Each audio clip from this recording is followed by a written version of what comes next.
pahami tentang keprofesian, baik itu dari segi formalitasnya profesi dan juga mungkin operasional mengelola sebuah kantor.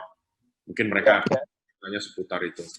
Ya nanti mungkin sambil diskusi saya ntar bisa share sesuatu kalau diperlukan, tapi karena saya lagi ini di jalan, nanti mungkin bisa minta tolong Denny atau ya nggak apa-apa. Terima kasih Mas Denny juga sudah hadir.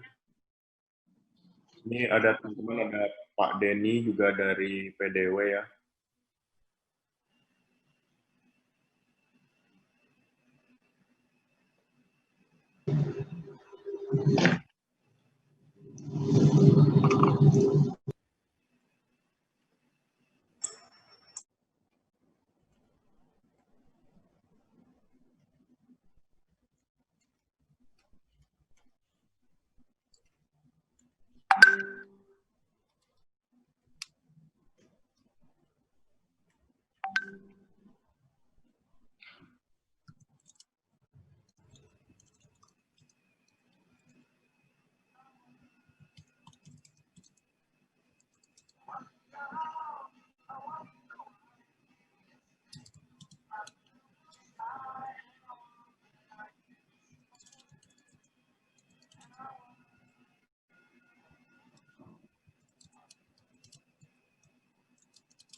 Teman-teman ketua kelas sudah cek semuanya hadir?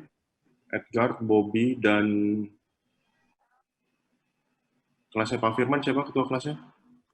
Yang angkatan 2000. Oh iya, Jack yang. Jack, sudah Jack? Udah dikasih ke grup. Itu invite link-nya.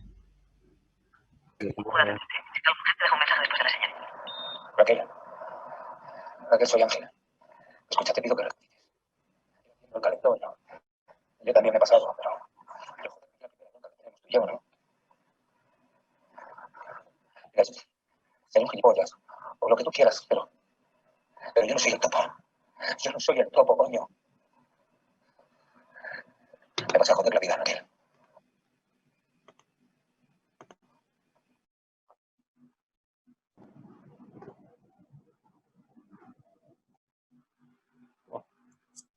Selamat siang Pak Denny Desianto, Pak Ketua IAI, juga terus hadir kayaknya hari ini.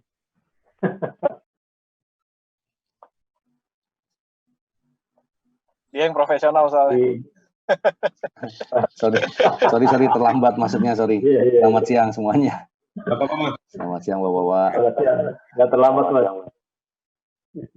Teman-teman, saya acara kunjungan virtual ke Biro Arsitek Jakarta, PT PDW Architects, Pandega Design, WH5. Selamat siang Mas Tio, di sini ada Mas Denny dan juga Mas Suryo. Saya perkenalkan Alvar dan juga dosen pembimbing dasar keprofesian arsitektur bersama Pak Firman Herwanto. Kami bermaksud untuk berkunjung secara virtual dan meminta sekedar sharing wawasan tentang keprofesian. Intinya adalah yang kita sudah jalani selama 8 minggu pertama di semester ganjil ini. Kita di sini ada 3 angkatan, kebetulan kita sedang menjalankan 2 kurikulum yang bersamaan, semester khusus untuk semester ini. yang Pak Firman memegang angkatan 2020, berarti tingkat pertama dan juga tingkat kedua. Lalu saya sendiri memegang angkatan 2017.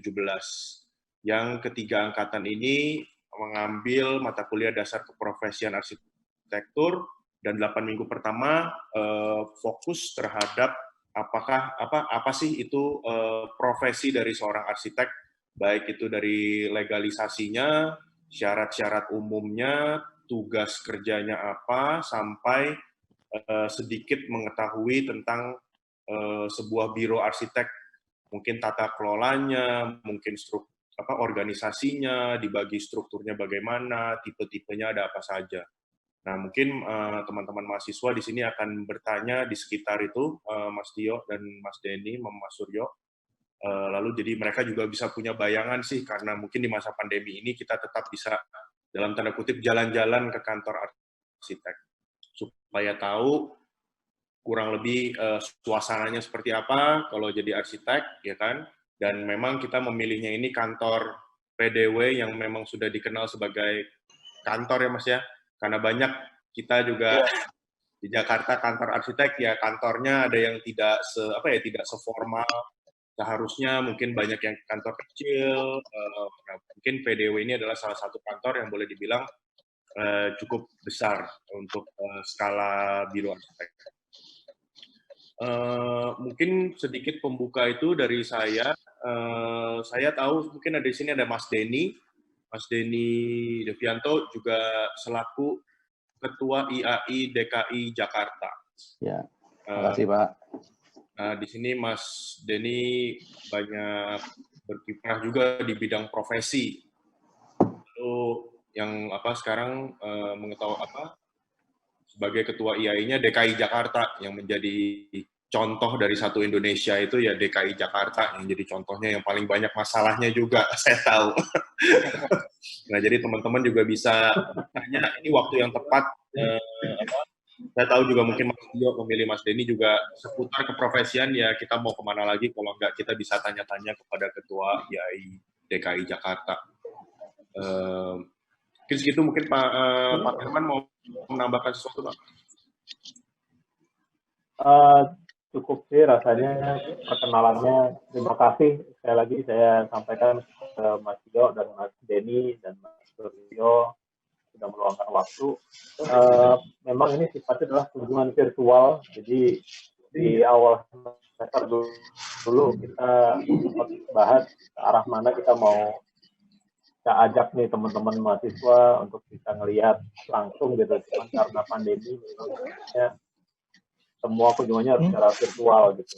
Jadi bagian dari itu saya mohon teman-teman mahasiswa mengaktifkan videonya ya. Videonya supaya kita juga tahu bahwa ini kita memang dalam proses pembelajaran bersama, kunjungan bersama ke kantor konsultan yang sampai saat ini juga masih beroperasi, meskipun mungkin ada sistem yang di sistem pengelolaan yang disesuaikan dengan kondisi pandemi ya. Jadi bagian dari kita untuk bisa saling menghormati, teman-teman di PDW mohon semua dinyalakan videonya, meskipun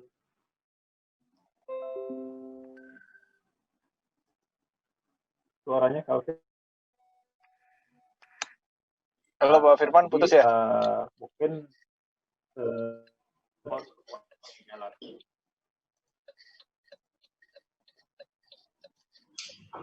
suara saya terlihat?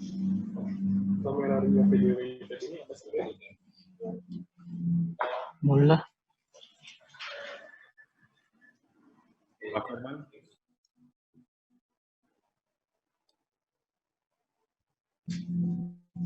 Halo?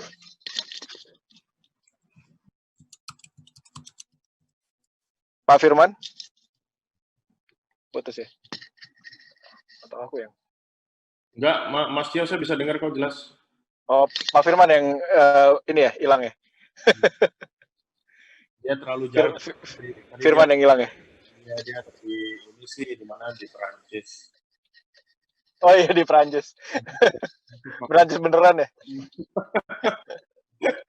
Putus loh. Oke, saya rasa langsung aja Pak Far. Ya, Jadi gimana? Saya perkenalan dulu mungkin. boleh Mas Tio, mungkin sedikit supaya teman-teman tahu PDW itu, biro itu sebesar apa, kurang lebih nanti karya-karyanya seperti apa, supaya ada bayangan aja Mas. Ya, jadi tadi udah disebut oleh Pak Firman juga, Pak Nafar juga bahwa saya ajak beberapa teman ya di sini ya. Ada Denny, ada siapa namanya? Ada Suryo, ada Bayu juga, Bayu Putra. Yang maksudnya adalah sekalian ada yang dari kantor karena saya juga di luar kantor. Denny dalam hal ini sebagai PDW, tapi silahkan kalau ada pertanyaan tentang IAI Jakarta bagaimana menjadi anggota atau apa manfaatnya untuk jadi anggota segala macam itu bisa gitu ya. Pak Denny mohon tolong disiapin kalau ada portfolio kita nanti kita mungkin bisa share juga sambil saya jelaskan sedikit gitu ya. Saya coba siapin Pak. Nanti bisa bisa ditayangkan juga. Jadi PDW itu konsultan yang sebenarnya relatif dulu baru gitu ya, terdiri dari 3 partner saya, terus Pak Danisworo. Awalnya kami berdua. Awalnya Pak Danisworo punya partner lain yang juga dulu muridnya. Makanya baik-baik sama dosen tuh, sama Pak Firman, sama Pak Nafar tuh baik-baik lah. Siapa tahu nanti bisa jadi partner. Terus pada apa namanya akhir tahun 90-an tuh kondisinya mirip, ada yang bilang lebih baik sih dari sekarang, tapi mirip lagi krisis gitu. Beliau berpartner dengan salah satu teman saya juga, terus kemudian teman saya itu cari peluang di tempat lain. Akhirnya emang kalau itu ya, jadi saya harus berpartner dengan Pak Danis, enaknya berpartner dengan orang yang sudah dikenal ya. Saya mungkin nggak mau terlalu banyak membahas, tapi perusahaan Pak Danis dulu, Encona tuh biro multidisiplin seperti mungkin kalau sekarang yang dikenal Arkonin atau apa ya, Wiratman juga. Kalau ada yang tahu Bita, perusahaan di Bandung gitu ya, karyawannya sampai 1.000 kalau nggak salah dulu Encona, namanya Encona Engineering.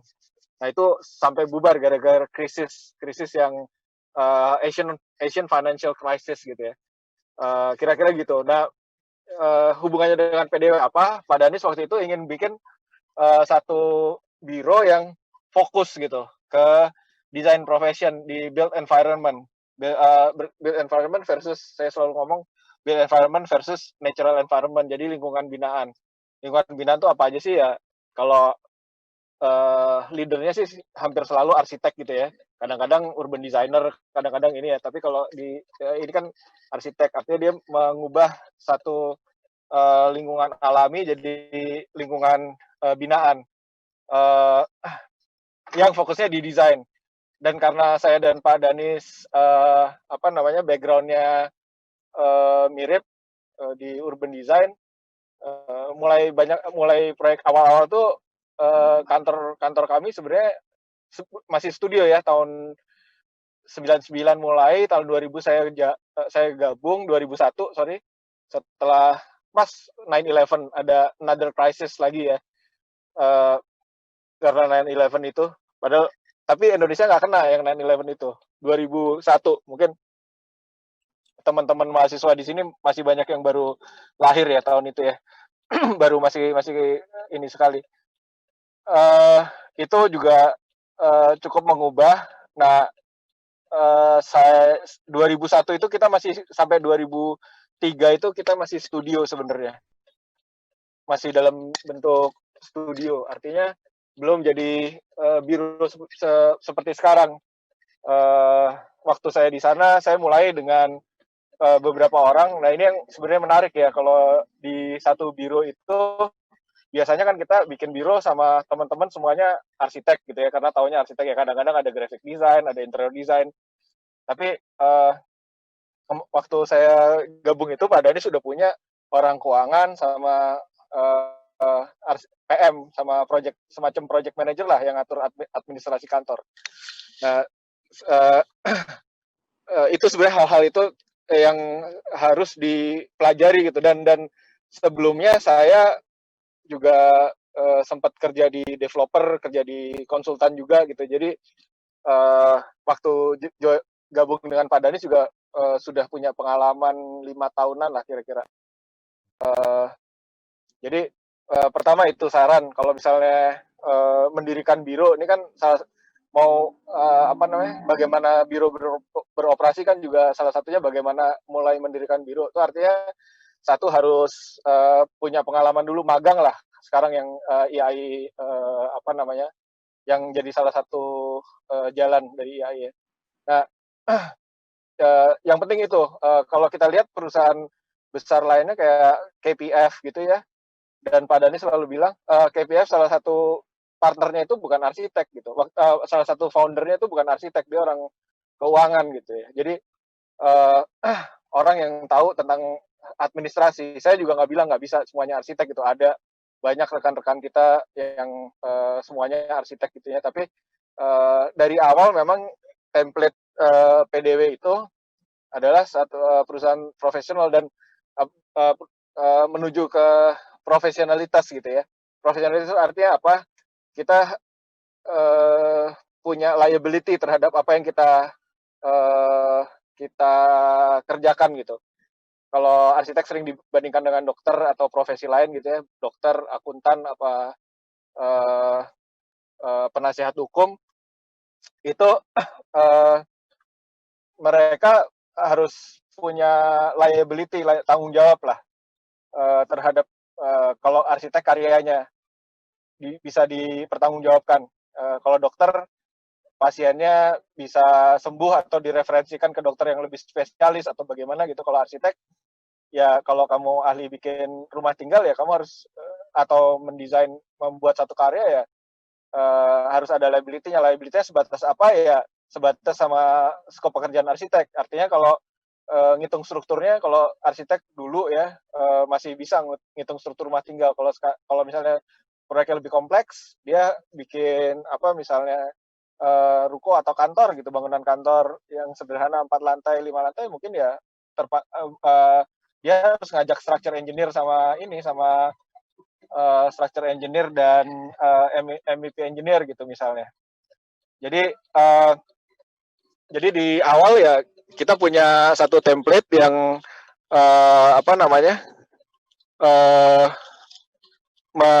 setup ke situ dengan 5 orang gitu. Terus kemudian ya karena lagi-lagi karena Pak Dhani sudah waktu itu udah cukup dikenal, waktu saya gabung udah ada 3 proyek yang harus saya manage. Artinya apa? Artinya 3 proyek yang saya manage itu saya harus tanggung jawab ke bagaimana mengatur, karena arsitek itu posisinya lead di desain dan kita sering dituntut oleh klien-klien kita. Loh, kamu kok nggak koordinasi ME, nggak koordinasi struktur, nggak koordinasi ini gitu ya. Tapi kami memang menghindari gitu, jadi kantor yang jadi kantor yang multidisiplin. Jadi memang fokusnya ke build environment. Jadi yang kami juga saya ingin sampaikan juga, banyak kantor-kantor arsitek yang mulai awal ininya dengan interior design ya, cuma sedikit yang kayak Pak Firman gitu, lighting gitu, itu juga dia ngambil niche sebenarnya market. Kalau kami urban design dan landscape, karena nggak banyak gitu profesi landscape arsitek yang punya kantor, biasanya mereka design and build. Tapi kami dari awal untuk mensupport, kami punya justru interior designer itu yang paling bungsu kalau di kantor kami. Tapi itu masing-masing ya pilihan ya. Jadi ada arsitektur, urban design, master planning, urban design, landscape, kemudian interior. Kemudian juga pada perjalanannya kita juga jangan melupakan perubahan gitu ya, jangan anti perubahan teknologi. BIM services, walaupun masih belum 100%, kami sudah mulai dalam perjalanannya. Jadi dari kantor yang awalnya 5 orang, kemudian 15 orang, Pak Denny gabung waktu kantornya udah mungkin 30-40 orang ya, Den? Kita 30 orang. Iya, kebetulan kita berkantor di nggak pernah pindah-pindah tuh di Plaza 3 Pondok Indah. Itu juga investment dari Pak Danis. Jadi Pak Danis beli ruko yang tadinya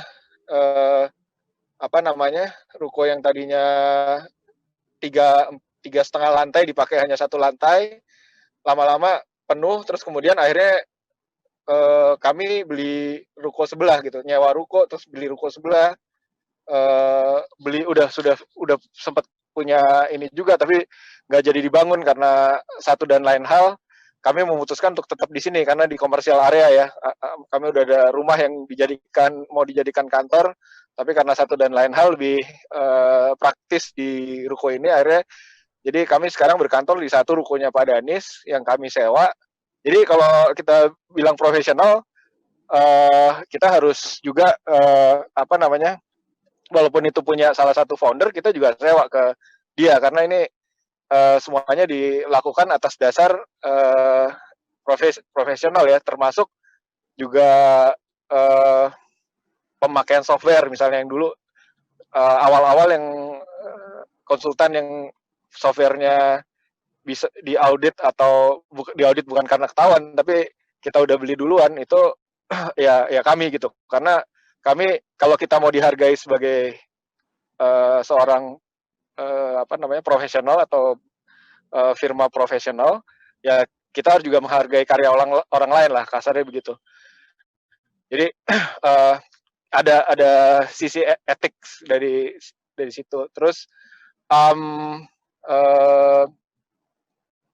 setelah perjalanannya sekarang kami udah ada 150 orang, itu termasuk supporting lah ya. Kalau dibilang kantornya besar sih enggak, karena sekarang kantornya mau sebesar apa juga kosong gitu. Nanti mungkin Suryo atau Bayu bisa kasih lihat ya. Nah sekarang kami sedang renovasi karena pembelian kantornya juga baru 2 tahun gitu ya. Pembelian kantor tadinya kami sewa di blok lain. Nah 150 orang itu memang akhirnya bagaimana memanage-nya, nanti mungkin kalau Pak Denny ada struktur organisasi yang basic bisa dikasih lihat, dan kami sudah baru juga mulai gitu ya. Saya nggak tahu di kantor lain, tapi kami baru mulai untuk bikin kalau kami lihat sih di profesi kita ini selain imbalan imbalan gaji lah ya, kita juga punya kita juga ingin punya karir atau punya exposure, punya karya juga gitu yang dihargai. Nah itu yang kami dorong juga di teman-teman gitu. Jadi sekarang kalau dilihat kenapa PDW orang yang nggak cuman Pak Danis aja, atau itu karena Pak Danis selalu memberikan kesempatan gitu ke Denny, walaupun bukannya tanpa tanggung jawab. Si Denny nggak boleh meninggalkan, nggak usah pakai contoh Denny lah. Saya juga aktif di Green Building Council. Waktu pertama-tama kali aktif, kami juga pelopor sebenarnya, PDW salah satu pelopor yang support isu ini. Kalau Pak Danis karena dia pendidikan arsitekturnya sudah dari tahun 50-an, sebenarnya konsep sustainability atau keberlanjutan atau local context atau apa ya disebutnya ya, waktu dulu namanya bukan green building lah, itu udah jadi satu dalam tanggung jawab kita. Kemudian lama-lama orang lupa gitu, akhirnya harus ada Green Building Council. Nah waktu saya terlibat di Green Building Council ini, saya juga dituntut gitu ya, dituntut untuk nggak meninggalkan kantor. Artinya gimana ya, aktif di profesi di luar ini, tapi jadi kalau dilihat kita bisa lihat ada yang aktif di, nggak hanya di IAI Jakarta ya Den ya, ada di IAI Banten, ada yang aktif di NGO lain, si siapa Pupla itu selain ngajar gitu. Jadi buat kami selain kalau sekarang kalau di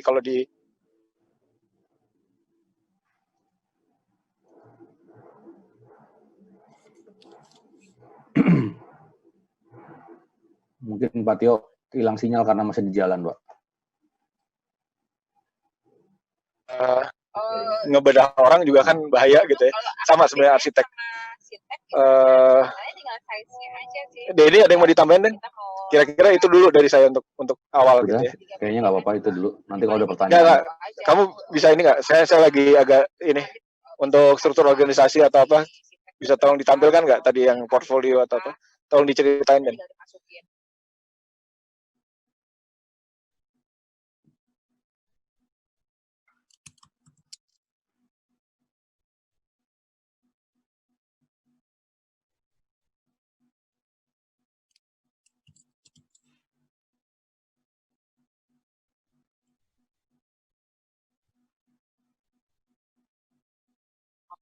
Halo, Den?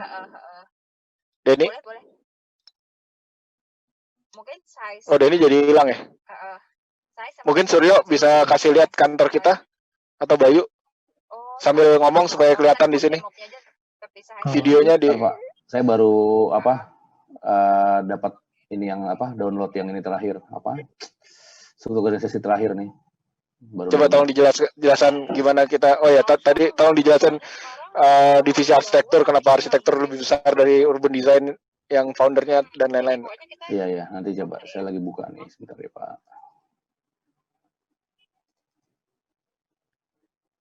Oke, saya kasih presentasi portfolionya dulu atau struktur organisasi? Portfolio dulu nggak apa-apa. Oke. Sudah tolong siapin ya untuk walkthrough-nya ya. Oke. Saya share screen dulu.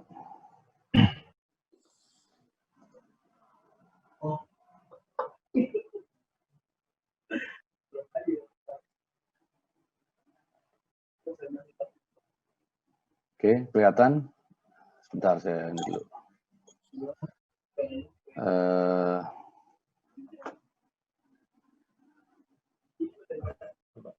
Ya, sudah Pak, kelihatan Pak. Ntar saya mesti iniin biar dia full screen.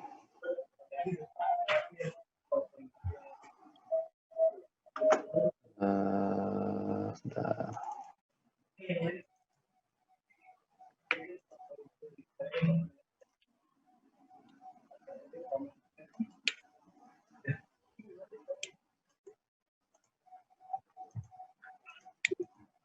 Udah nggak apa-apa, Den, tolong di ini aja. Nggak, lagi mau bikin full preview soalnya.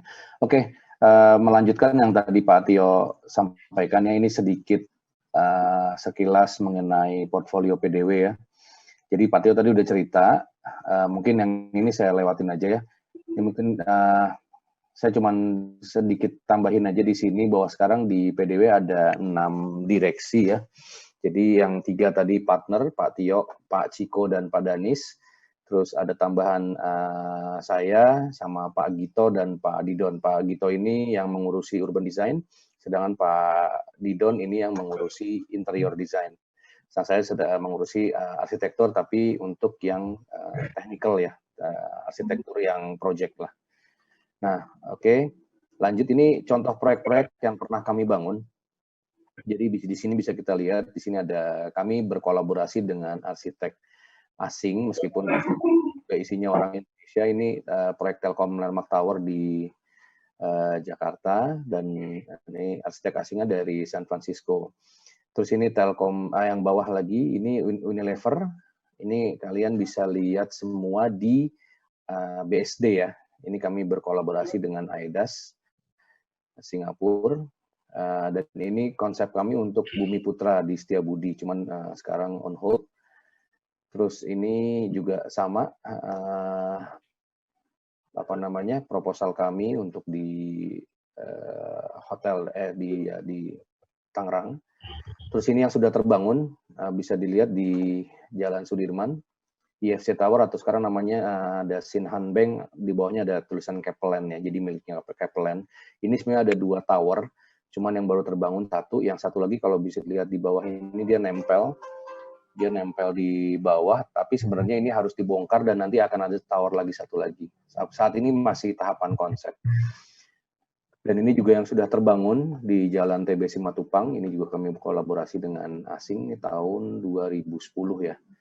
Ini dari main arsiteknya dari Hawaii, kami terlibat sebagai lokal dan kami banyak input di yang tadi Pak Tio cerita di urban design-nya dan landscape. Oke, ini proyek kami, ini kami sendiri, kliennya kebetulan asing, ada di SCBD, rekan-rekan kalau misalnya mau bisa lihat di sini ada PCP Tower namanya, atau sekarang orang bilang gedungnya Citibank. Gitu. Citibank di sini jadi anchor tenant. Oke, ini lanjut, sekarang lagi under construction di pinggir Jalan Sudirman dekat Ben Hill ya. Ini namanya MPP Tower, rencananya sekitar 60 lantai, sekarang masih under construction. Itu kliennya kebetulan campur antara Jepang dan Indonesia.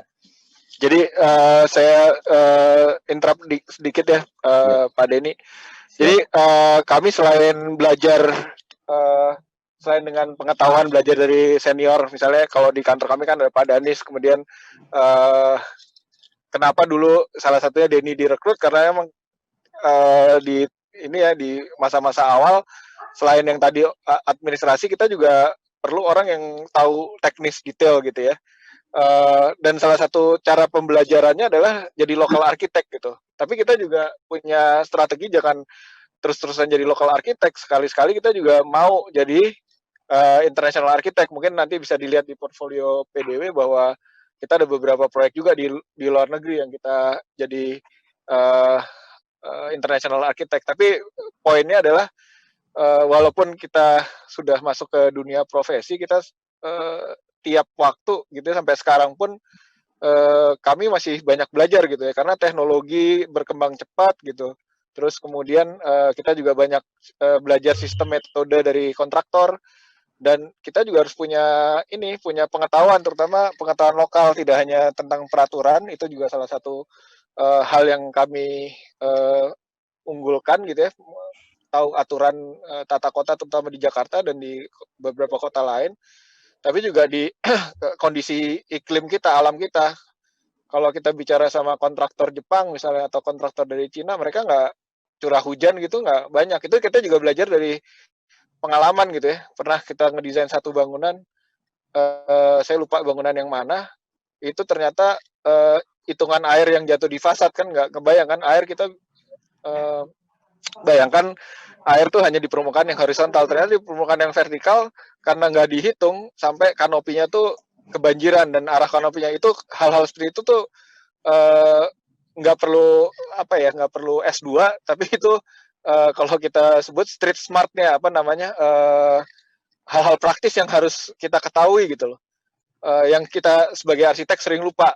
Nah, itu yang salah satu keunggulan dari kami di tim kami yang dipimpin sama Denny sebenarnya, yang operational tadi itu. Ya, mungkin sambil portfolio dijalanin, setelah itu bisa ke ini aja Den, ke struktur organisasi dijelasin aja. Gimana kita bagi kerjaannya, manage proyek sehari-hari. Jadi kalau sambil dibuka aja Den, sambil saya ngomong.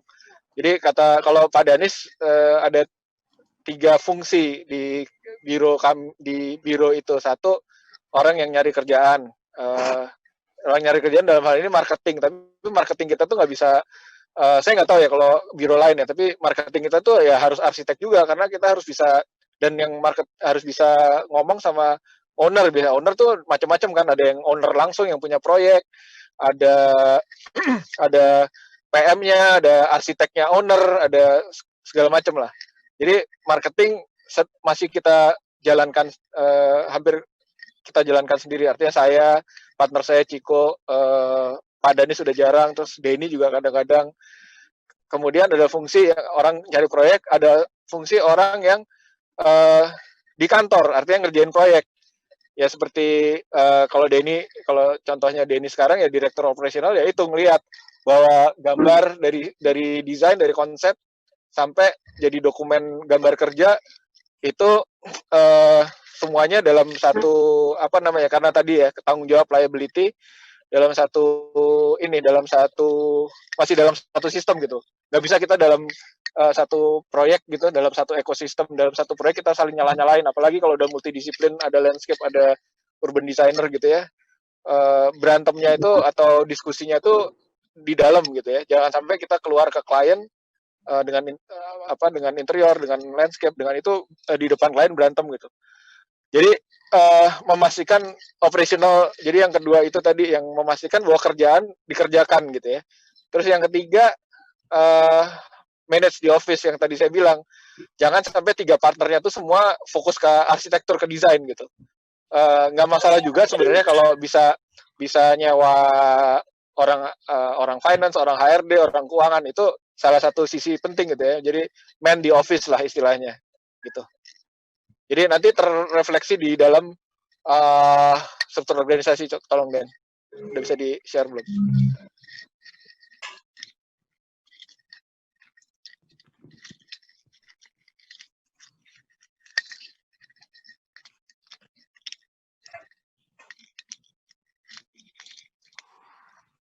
Halo, Denny? Sebentar Pak, ini lagi kok nggak bisa nge-share nih, sebentar. Oke. Sebentar, ini...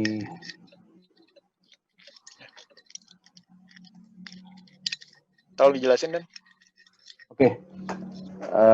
Jadi gini ya, ini apa namanya, struktur organisasi yang ada di PDW saat ini.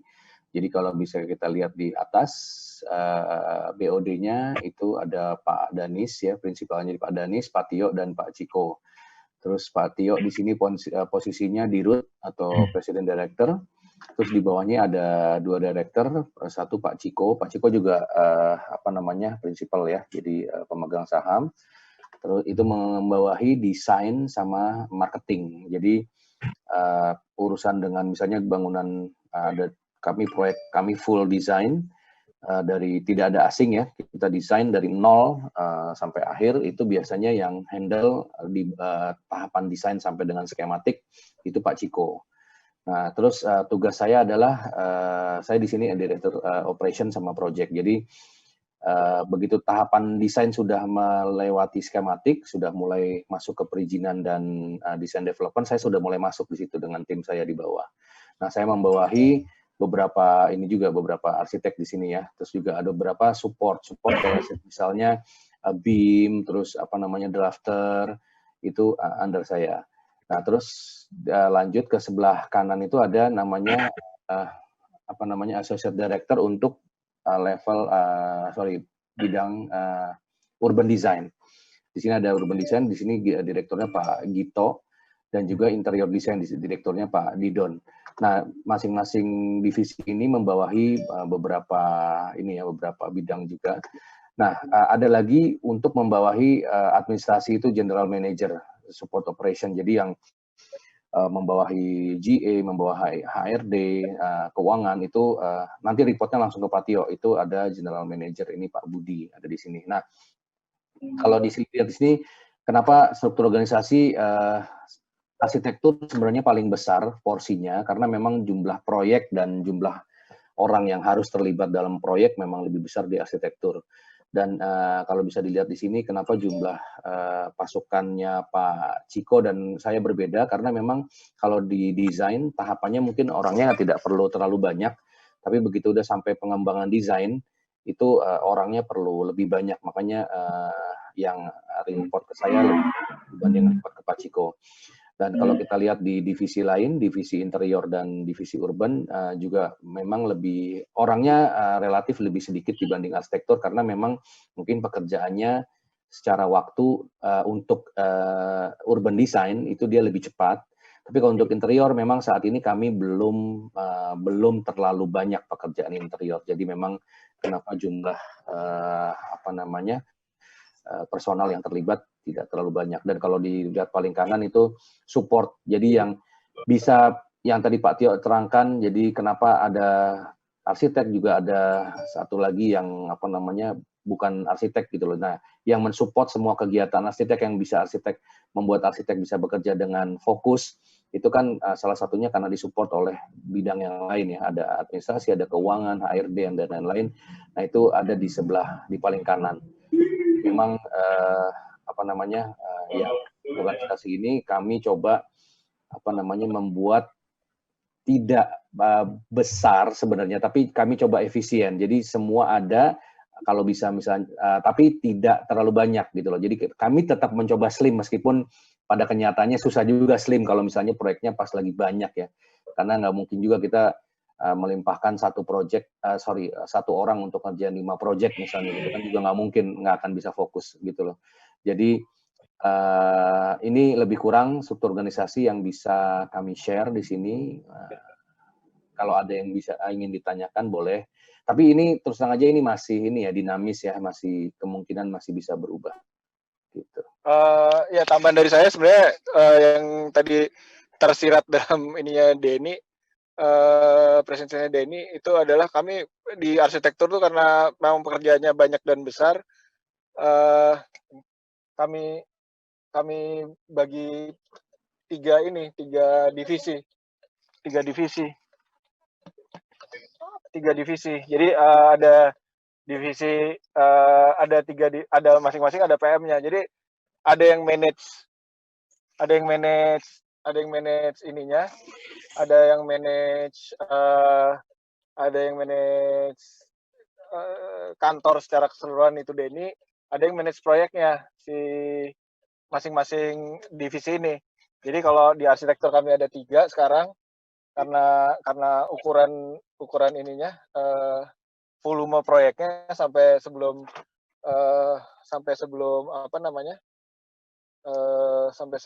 pandemi ini. Kemudian satu tim yang agak besar tuh di urban design dan landscape tuh dijadikan satu, master planning, urban design dan landscape tuh jadi satu. Kemudian satu tim lagi interior yang masih baru itu. Nah itu disupport oleh bagian grafis untuk yang in-house, untuk rendering, untuk ini ya, modeling biasanya di masing-masing ini. Kemudian ada juga bagian yang ngerjain market. Kemudian IT awalnya dia juga orang landscape arsitek yang tertarik di IT. Sebenarnya kalau diperhatikan ada satu lagi yang strategic management officer, itu dia yang nanti sebenarnya bantu di itu juga baru kita adopt karena kita lagi adopt sistem artinya sistem pekerjaan gitu ya. Begitu mendapatkan pekerjaan atau lagi cari kerjaan itu kan dapat dari marketing. Marketingnya tuh apa aja sih? Ikut sayembara, tahu ada sayembara di mana aja. Kemudian tender ada yang diundang, ada yang ini, ada yang ada yang diundang, ada yang kita lihat di pengumuman terus kita ikut gitu ya. Ada juga yang proyek langsung ditunjuk karena udah kenal gitu ya. Itu yang paling ini ya, repeating client itu yang paling paling enak lah, kita udah punya hubungan baik dengan klien. Nah setelah kita dapat proyek harus masuk sistem. Kalau waktu dulu sih, waktu kami masih di bawah 30 orang, 40 orang gitu, semua masih, saya nomor proyek segala macam saya masih hafal. Tapi begitu makin besar dan jenis proyeknya makin bervariasi, ya kita harus sudah mulai masuk ke bikin sistem gitu ya. Ya salah satunya itu strategic management office itu. Jadi siapa yang PM proyeknya, siapa yang pegang bagian administrasinya, siapa yang desainernya dan lain-lain gitu ya. Jadi hal bukan bikin satu makin kompleks, tapi supaya balik ujung-ujungnya kalau kita bilang profesional itu ya liability-nya sebenarnya. Dan kami salah satu perusahaan yang punya indemnity insurance sebagai kantor ya, bukan sebagai personal. Jadi indemnity insurance itu kalau terjadi apa-apa di desain kami tercover sampai dengan sejumlah ini tertentu gitu. Mungkin dari saya dan Denny udah lebih dari 30 menit bicara. Mungkin kalau ada pertanyaan, silakan, atau komentar. Silakan teman-teman jika ada pertanyaan Mungkin ada yang mungkin kondisi real yang kalian bisa bayangkan yang mungkin bisa ditanyakan.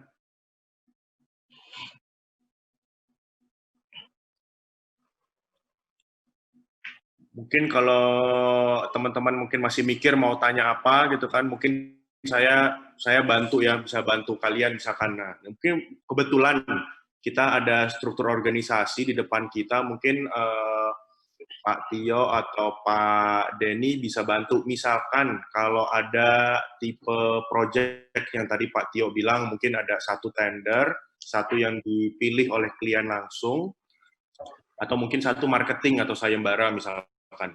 Itu prosesnya dari siapa ke siapa itu, Pak?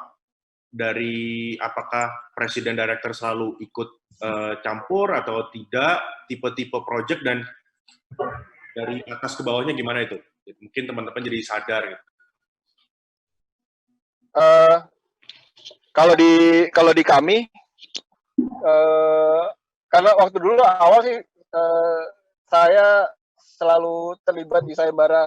Nggak salah, kalau mau ditanya apa untungnya jadi anggota IAI, sekarang saya dorong teman-teman ya ambil inilah sertifikasi supaya kamu bisa ikut sayembara atas nama PDW juga, atas nama pribadi juga boleh gitu loh.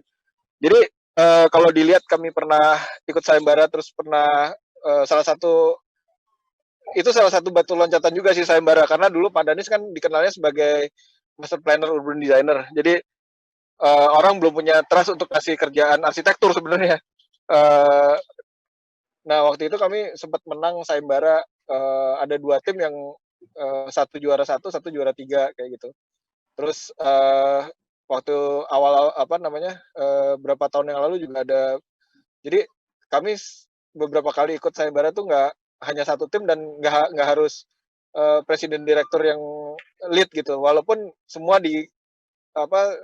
semua pasti ada laporannya gitu ya, karena itu juga cost. Jadi kalau kita lihat tadi kenapa ada SMO, kita harus lihat biaya, karena setiap setiap pekerjaan yang dilakukan kita harus bisa nge-bill, istilahnya ya, harus ada yang bayar gitu.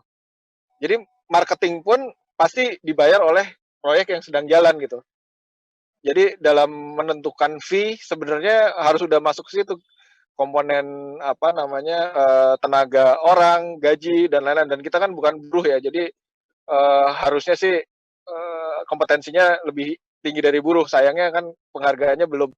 Kemudian ada tadi yang makin lama makin tinggi tuh tentang software sama investment di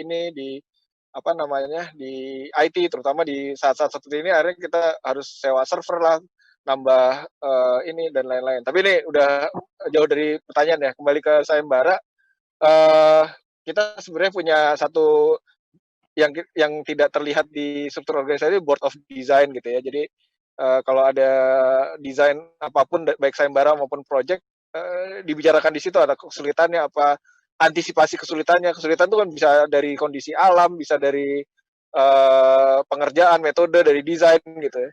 Kita mau bikin desain bangunan seperti apa, kenapa gitu. Apakah bagaimana meyakinkan klien, atau klien mintanya apa gitu. Banyak sih cerita masing-masing proyek yang udah terbangun gitu ya, kayak kalau yang ada proyek MKRI, ada proyek yang di Gading Serpong itu, yang bangunan bentuknya seperti telur gitu. Itu ada ceritanya masing-masing kenapa bisa sampai seperti itu, dan bagaimana kita sebenarnya merespon terhadap permintaan-permintaan seperti itu gitu. Denny mungkin ada tambahan? Atau di sini udah ada pertanyaan, Pak Tio, misalkan bagaimana mekanisme dan bentuk kerjasama sebagai arsitek lokal, dengan arsitek lokal maupun internasional? Apa saja perizinannya ketika arsitek bekerja secara internasional? Mungkin maksudnya Evan, bagaimana sih mekanisme di dalam operasional kantor ya jika ada kerjasama dari luar negeri? Misalkan tadi Pak Tio banyak cerita ada si main arsiteknya misalkan dari luar negeri, karena mereka tidak punya license di dalam negeri, mereka mempunyai project arsitek. Nah, mungkin secara mekanismenya bagaimana kerjasamanya? Ya, jadi kalau kita kerjasama dengan arsitek internasional, biasanya ada 2 titik, karena di satu memang karena yang pegang lisensi tentunya arsitek lokal, ya kita ikut kita harus bertanggung jawab terhadap desain apapun gitu ya. Misalnya karya KPF, SOM atau siapa yang kita kerjasama, karena lisensinya pakai nama saya atau nama Denny atau nama siapapun di ini PTB-nya, ya kita harus bertanggung jawab sampai selama sesuai dengan Undang-Undang Bangunan Gedung. Ini kita ngomong konteks yang sebelum UU CK ini ya, karena kita belum tahu yang kedepannya akan jadi seperti apa dengan dihapusnya atau diganti namanya IMB. Jadi ada semacam matrix of responsibility-nya sebenarnya. Ada juga yang konsultan asing kerja sampai construction dokumen, tapi jarang sekali dipilih oleh klien sampai sejauh itu, karena biasanya fee-nya mereka lebih tinggi gitu ya. Bukannya nggak ada, tapi ini banyak, yang paling banyak adalah kita berhenti di design development atau di schematic design. Kalau schematic design ya benar-benar kita ambil alih gitu ya. Yang tadi kayak Telkom itu berhentinya di 50% DD, karena detail-detail masih dikerjakan oleh Woods Bagot, karena mereka ingin punya ownership atau termasuk ngawasin sebenarnya pembangunannya. Nah, kalau sebaliknya, kalau kita kerja di mana, mereka juga masuk ke Indonesia gitu, tanpa ada, ya yang jelas mereka perusahaan yang sudah dikenal lah ya, jadi pasti punya sistem yang baik gitu. Ada juga sih yang perorangan gitu ya dari Singapura dan lain-lain. Tapi di Indonesia sih selama ini, kalau kita yang keluar gitu ya, asal kita punya partner di sana, jadi kita bahkan diajak oleh partner. Kadang-kadang kita pinjem pakai namanya, kayak di proyek-proyek di Oman, Gulf Engineering Consultancy namanya, partner kita di sana. Terus ada proyek di Denmark juga dengan arsitek di Denmark. Bukan proyek di Denmark, tapi ada partner di Denmark. Terus kalau yang di proyek di Kamboja, kita nggak harus berpartner dengan siapa-siapa, karena kelihatannya aturannya belum ini ya. Mungkin saya salah, tapi Denny mungkin bisa ini ya. Ada kita bikin satu resort dan lain-lain gitu. Jadi tergantung negara masing-masing. Jadi kita harus juga lihat gitu ya. Karena yang ngundang kita kan kalau luar negeri pasti kalau nggak ownernya, kontraktornya gitu. Orang yang punya ini cukup berkuasa gitu ya. Itu tadi ada pertanyaan satu juga dari Andreas yang mungkin banyak untuk high rise. Apakah high rise butuh license terdiri dari IAI? Nah, pada hakikatnya mungkin ini juga Denny bisa tambahin mungkin, bahwa begitu kalian ber-SKA, kalau sekarang kan SKA-nya ada 3 tingkat, madya, muda, madya, utama. Muda mungkin masih bangunan yang tidak kompleks, utama yang sudah bangunan kompleks seperti rumah sakit dan lain-lain, madya ya bangunan umum 8 lantai dan lain-lain. Nah, akan diubah jadi STRA dengan adanya undang-undang arsitek. Jadi arsitek tuh harus bisa membuat bangunan dalam bentuk bangunan apa aja gitu. Jadi nggak ada, nanti spesialisasinya itu kayak apa ya, dia bisa berpraktek tapi spesialisasinya berdasarkan portfolio sebenarnya. Nah, di awal memang arsitek, biro-biro arsitek yang bisa bekerja di bangunan high rise, dan betul emang itu memang tantangannya beda. Ada teman saya yang waktu itu punya biro cukup terkenal lah ya, sampai sekarang juga masih ada bironya, tapi pimpinannya udah nggak aktif lagi. Itu bahkan ngedesain core aja saya bisa bilang salah sih. Kalau desain kan sebenarnya subjektif lah ya. Tapi secara objektif nih core-nya juga salah. Bangunan 30 lantai gitu, liftnya cuma 3 gitu misalnya ya. Saya lupa persisnya, tapi ini separah itu gitu loh. Jadi kalau kita nggak tahu tentang bangunan high rise apa aja konsekuensi dan lain-lainnya ya memang bisa jadi salah gitu, yang secara objektif bisa jadi salah. Mungkin ini ada yang mau ditambahin tentang itu lisensi? Oke, jadi gini, melengkapi penjelasan Pak Tio tadi ya. Jadi rekan-rekan, ini saya lagi bacain pertanyaan nih. Jadi tadi udah dijelasin sama Pak Tio mengenai kerjasama dengan arsitek lokal maupun internasional. Nah, kalau lokal sih kami selama ini lebih sering kerja. Kalau lokal nggak ada ya kami sendiri. Tapi kalau dengan asing ya itu tadi Pak Tio sampaikan. Terus kalau yang tadi ada pertanyaan apa namanya kalau izin ya, apakah untuk high-rise perlu lisensi dari IAI. Jadi gini. Lisensi itu yang mengeluarkan adalah dari Pemda. Nah, kalau IAI itu kita registrasi ya, jadi istilahnya sertifikatnya dari IAI. Tapi lisensinya, izin mendirikan bangunan yang mengeluarkan Pemda. Nah, Pemda itu dasarnya adalah rekomendasi dari IAI. Nah, tadi Pak Tio udah jelasin mengenai untuk yang madya, untuk yang muda, untuk yang utama gitu ya. Nah, di sini kalau kita bangunan tinggi kan di sini kalau kita saat ini kita menyebutnya IPTB ya. IPTB itu izin pelaksana teknis bangunan. Kalau untuk bangunan high rise itu adalah bangunan di atas 2 lantai. Sebenarnya 2 lantai itu bisa dibilang high rise, tapi ada yang middle rise, ada yang low rise, ada high rise. Tapi yang sebenarnya yang dibilang high rise itu di atas 16 lantai karena bangunan low rise itu 1 sampai dengan 4 lantai. Terus middle rise itu 4 sama dengan 8 lantai. Nah,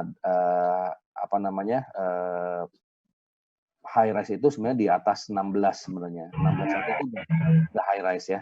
Nah, itu biasanya IPTB-nya diwajibkan memiliki IPTB A. Nah, A-nya itu dia berarti harus mendapatkan rekomendasi minimal lisensi yang dikeluarkan oleh IAI adalah madya. Kenapa madya? Karena madya itu sudah dianggap sudah memiliki pengetahuan mengenai bangunan kompleks. Meskipun kompleksnya agak berbeda dengan yang dipersyaratkan untuk arsitek utama. Karena utama tuh selain bangunan kompleks juga harus memiliki pengetahuan mengenai bangunan cagar budaya. Jadi memang ada beberapa kriteria yang dipersyaratkan. Tapi kalau yang tadi pertanyaannya untuk bangunan tinggi, high rise, itu kalau dari IAI cukup madya. Asal dia bisa mendapatkan lisensi A dari Pemda. Dan itu ada ujiannya. Jadi begitu kita direkomendasikan oleh IAI, ini orang ini boleh mengajukan IPTB A. Nanti diuji oleh Pemda.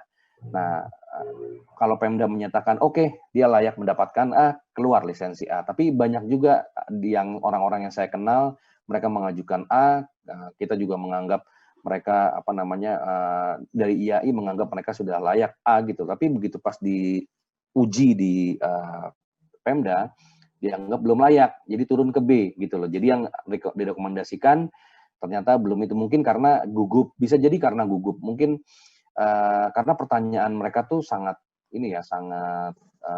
mengarah gitu. Jadi kalau kita tidak siap mental, ya bisa kejadian seperti itu gitu. Nah itu ya pertanyaan high rise. Terus kalau tadi Pak Tio menjelaskan ada beberapa negara yang mensyaratkan harus bekerja sama dengan arsitek lokal. Nah untuk Kamboja yang kami sedang kerjakan memang sepertinya tidak dipersyaratkan untuk kerjasama dengan lokal. Saya juga nggak tahu kenapa kami kerjasama dengan kontraktor lokalnya. Terus itu kami sama sekali nggak diminta untuk bekerja sama dengan arsitek lokal. Tapi kalau di negara lain itu dipersyaratkan. Contoh yang Pak Tio jelaskan tadi, kami ada proyek dengan di negara Timur Tengah ya, di Oman, itu kami harus kerjasama dengan lokal. Jadi lisensi dari lokal. Begitu juga kalau di Indonesia asing yang mau masuk ke sini harus kerjasama dengan arsitek lokal karena di sini mensyaratkan lisensi. Nah, lebih kurang seperti itu. Terus tadi pengenalan tahap desain awal dari Pak Firman ya.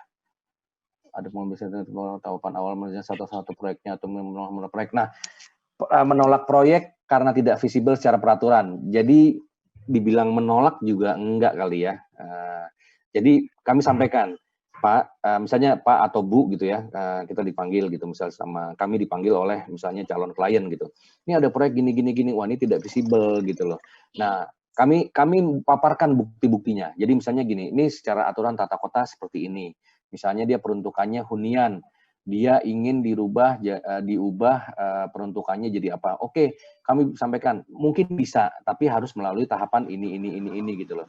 Jadi nanti klien ini sendiri, klien akan berpikir sendiri, apakah dengan dia memaksakan untuk melanggar menguntungkan atau enggak gitu. Kalau mereka tetap memaksakan melanggar, kami biasanya kami akan mungkin dibilang secara halus enggak juga, secara tegas banget juga. Jadi kami akan bilang, kalau ini kami nggak akan berani melanggar aturan yang sudah diberlakukan oleh Pemda. Sebaiknya kita ganti atau sebaiknya Ibu atau Bapak pikirkan lagi bagaimana plan bisnisnya. Atau kami bisa bantu bantu mengeksersis kira-kira bisnis bangunan apa yang cocok di daerah ini gitu. Nah itu biasanya cara menolak kami seperti itu ya, nggak langsung. Nanti biasanya kalau memang mereka emang nggak layak untuk jadi klien tanda kutip, biasanya akan mundur sendiri kok, gitu loh. Jadi kami coba memberikan solusi-solusi terhadap klien-klien kami gitu, meskipun banyak sih yang klien-klien yang memaksakan untuk melanggar tuh banyak sekali, bukan nggak ada ya, ada banyak gitu. Tapi memang bagaimana cara kita menghadapinya dengan bahasa yang kita sama-sama tahu lah, kita kuliah di arsitek. Mohon maaf kalau saya bicara ini agak, kalian kan kuliah pasti ketemu asisten gitu kan, untuk mempertahankan pendapat kadang-kadang ngomong sama asisten juga banyak bunganya gitu loh, supaya asistennya percaya. Baru ntar kalau asisten udah percaya kan dosennya percaya biasanya gitu. Jadi lebih kurang seperti itulah triknya. Jadi cuman ini kita langsung praktekkan kepada klien ya. Terus apa lagi mungkin, ya? Udah kayaknya ya. Ya. Yang lain udah. Ada pertanyaan lain lagi tapi nggak apa-apa. Mungkin kita perjelas dulu yang tadi pertanyaan Pak Firman gitu ya. Tapi biasanya emang kita kedatangan banyak proyek yang susah lah dalam tanda kutip, artinya suka KDB-nya nggak cukup, gitu. Keuntungan kita karena ada tim urban design kayak sekarang nih, kita bisa dilibatkan dari awal gitu untuk mengassess, menilai satu kawasan gitu ya. Karena dia bisa bangun apa gitu. Pernah kemarin ada klien yang datang juga untuk bangun satu bangunan yang tinggi, yang jarak bebasnya udah nggak mungkin, ya kita ngomong apa adanya gitu, bahwa ini nggak mungkin dibangun. Akhirnya dia nggak kembali juga, mungkin juga nggak bisa dibangun kan ya. Jadi nolak mungkin secara halus, kalau nolak secara frontal juga kadang-kadang ada, tapi kita sebisa mungkin sih sebenarnya prinsip kita sih semua proyek kita dalam tanda kutip kita terima gitu ya, asal cocok gitu ya, nggak hanya dari sisi imbalan jasa dan lain-lainnya, tapi juga dari ininya gitu, dari prinsip-prinsipnya gitu ya. Mungkin ke pertanyaan berikut atau gimana, Pak Alvar? Kita lanjut ke pertanyaan berikut saja ya Pak ya. Ya, langsung. Ya, cara dari konsep yang ingin diwujudkan, kira-kira mulai dari mana itu, Pak Denny atau Pak Tio? Biasanya kan ada ini ya, kita selalu awal menarik sebanyak apa sih data yang diperlukan oleh arsitek dalam memulai pekerjaannya. Itu sebenarnya apakah kita nunggu data atau kita cari data atau gimana? Biasanya yang pertama kami minta tuh adalah TOR gitu. TOR tuh bisa macam-macam. Bisa hanya selembar kertas, ada yang TOR-nya sampai segede buku gitu ya.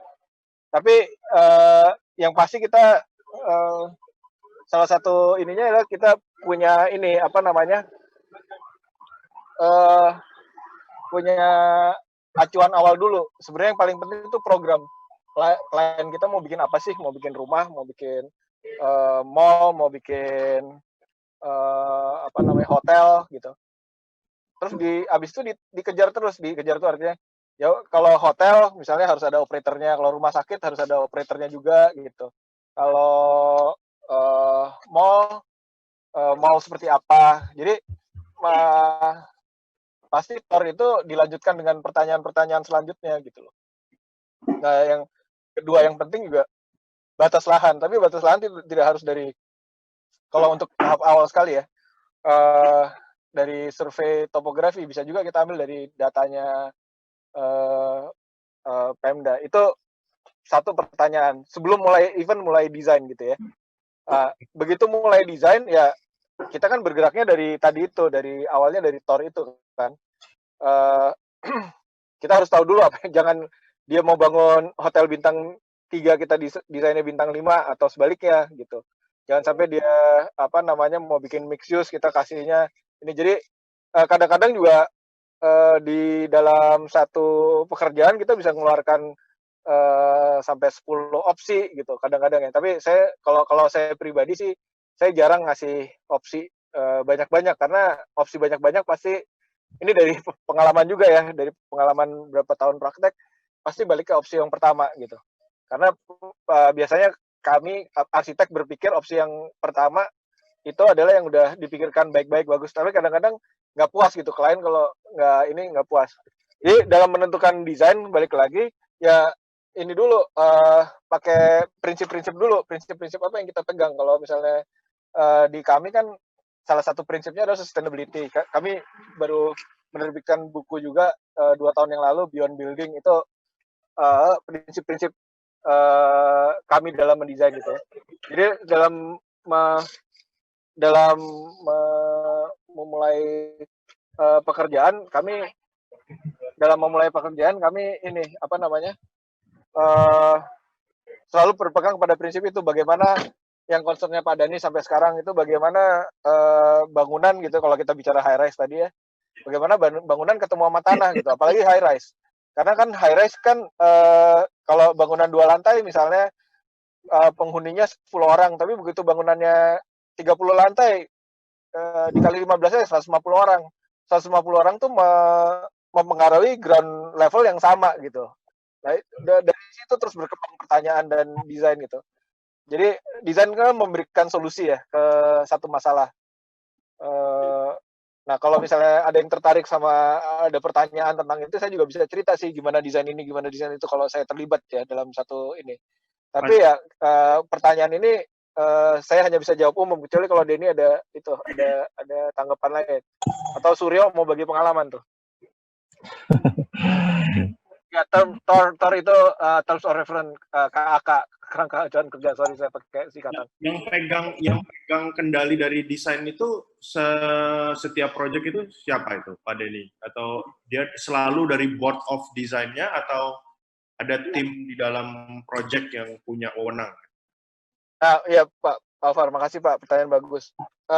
Jadi karena tadi market tergantung dari siapa yang pegang proyeknya. Artinya gini, kalau saya dalam proyek itu yang mendapatkan proyek, artinya saya akan bertanggung jawab terus gitu ya.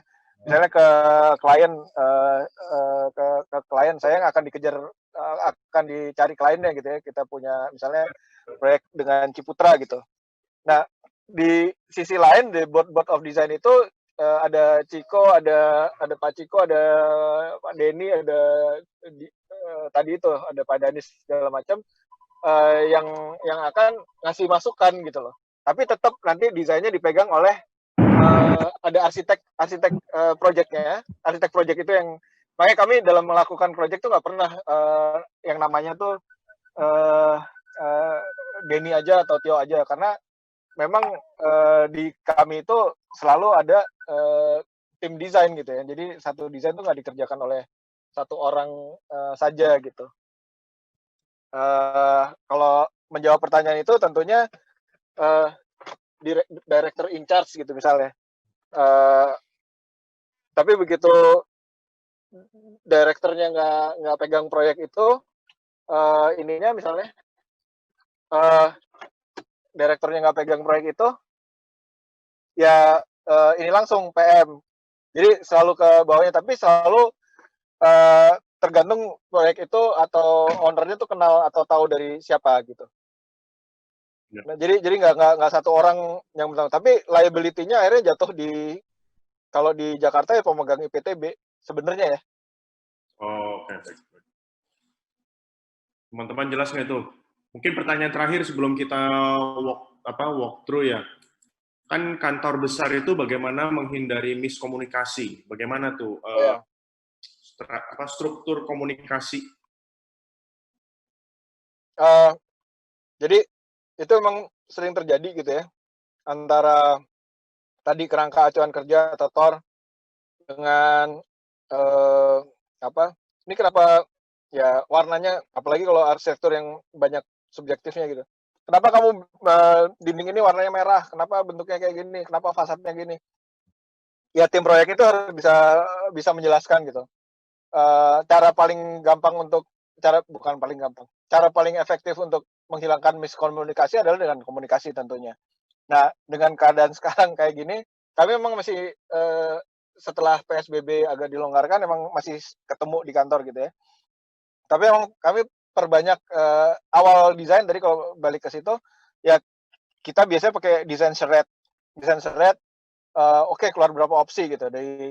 Ya kami sempat bahkan untuk klien yang langganan gitu, kami bahkan sekarang tuh ngedesain cuma kolam renang di apartemen tapi ya. Kolam renang itu bisa keluar sampai sekarang ada 3-4 opsi dengan 2 varian masing-masing opsi gitu. Artinya itu yang harus komunikasi, ada macam-macam kan, miskomunikasi yang mungkin pertanyaan ini lebih ke yang internal ya, yang di dalam organisasi sendiri ya, perbanyak ketemuan atau ngecek gitu. Kadang-kadang kalau saya sendiri, saya nggak dilaporin, tahu-tahu harus udah disubmit atau harus presentasi, itu seringkali terjadi juga gitu loh. Itu kadang-kadang ya ada juga yang miskomunikasi, misalnya besoknya presentasi terus salah satu direktur in charge-nya minta ubah gitu. Seringkali terjadi seperti itu gitu. Nah, kalau miskomunikasi di luar itu macam-macam, ada yang ke kontraktor, ada yang ke rekanan konsultan lain gitu. Tapi kalau kita bicara praktek di dalam dengan jumlah orang sebesar ini ya, satu, komunikasi diperbanyak dan nggak semua orang harus tahu, misalnya divisi tadi 1, 2, 3 gitu, arsitek 1, 2, 3 ya fokus ke situ, tapi lainnya dari director in charge sampai ke ini. Tapi kalau board of design kan dia berarti horizontal, jadi biasanya ada informasi ke saya, kalau saya pegang proyeknya ke partner saya gitu dan lain-lain. Dan tentunya kan proyek juga nggak hampir semua proyek ada bukan masalah ya, ada isu lah yang spesialisnya masing-masing. Kalau masalah green building ke saya, kalau masalah urban design ke saya atau ke Gito, terus masalah teknis, detail segala macam ke Denny. Kalau masalah desain, layout, Ciko itu spesialisnya dia di facility management kan, dia ininya, ahlinya di layout, ke flow orang dan lain-lain, dia ini. Jadi saling mengisi lah di situ.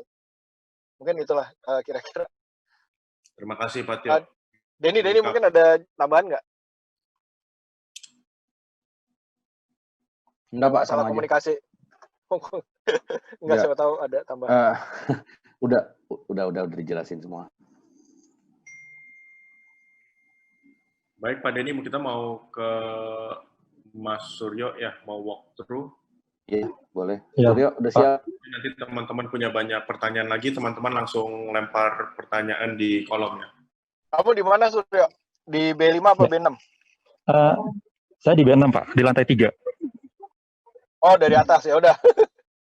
Coba tolong ini aja, kamu Suryo ini salah satu yang ngedesain salah satu yang ngedesain kantor kita ya. Lagi-lagi kita ngedesain, waktu itu kita sayembara ini internal. Nah, timnya Suryo ini yang dipilih gitu ya, desainnya. Coba kamu tolong jelasin yuk, dari atas nih ruang apa, terus fungsinya apa. Berarti ini belum selesai ya. B6 tuh kami punya B5 dan B6. B5 tuh yang sekarang sedang direnovasi. B6 tuh yang kami baru beli dan baru selesai direnovasi sih, gitu. Mungkin dari lantai 4 kali, Sur ya? Produksi. Oh Iya kan, iya, kalau dari boleh Pak. atas. Dari Jadi atas sambil kalian. ini saya sambil cerita aja ya. Jadi awalnya renovasi Yuk, kantor kameranya PDW dibalik ini yuk. itu dari Kamera dibalik yuk. oh ya. Biar kelihatan, berantakan. Nah. Ya kita mulai dari lantai 4 dulu aja ya. Lantai 4 nih lantai tambahan Bapak-bapak sama rekan-rekan. Iya. Jadi awalnya sih ini attic ya. Terus, kami desain untuk difungsikan sebagai ruang kerja. Gitu. Ya. Jadi desain yang terpilih dari sayembara internal kantor kami ini itu konsepnya terbagi jadi 4. Perbaginya jadi per lantai.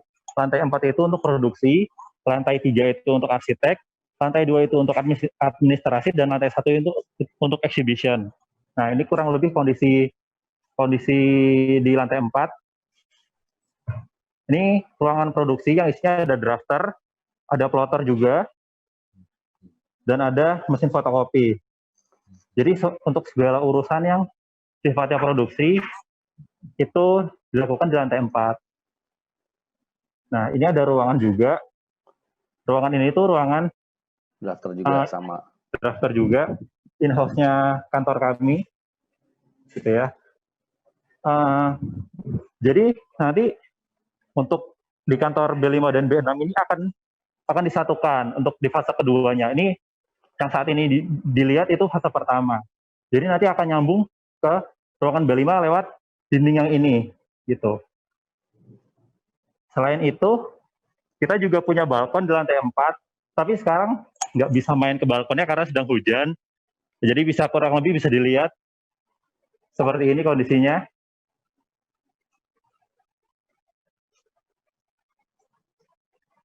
Ini view-nya langsung ke perumahan Pondok Indah yang belakang kantor kami. Kalau misalnya rekan-rekan kantor kami juga penat atau pengen break sebentar, itu biasanya main ke balkon yang tadi, gitu.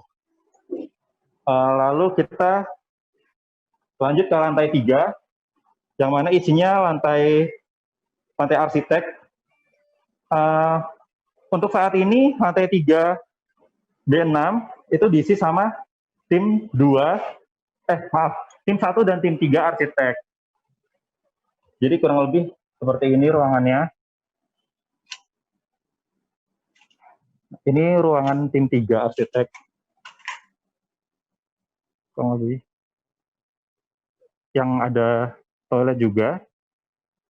Nah, untuk area yang sebelah sana, itu tim 1.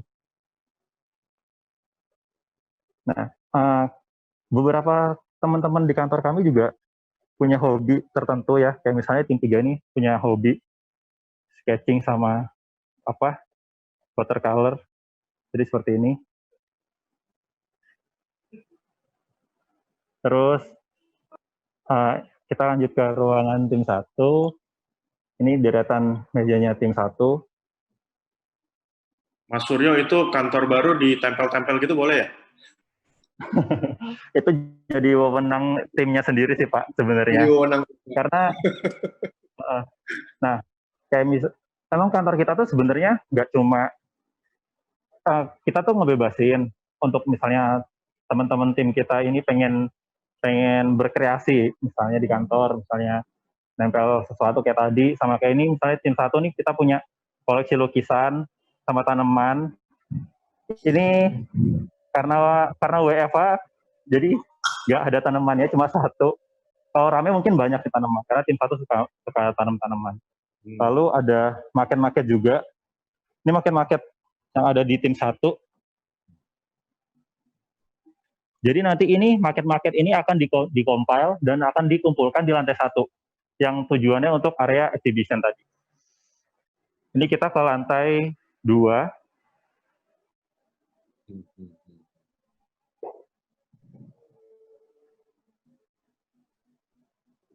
Jadi itu tadi ada nanti 2 ruko ini karena masalah kepemilikan, yang satu miliknya PT, yang satu miliknya pribadi.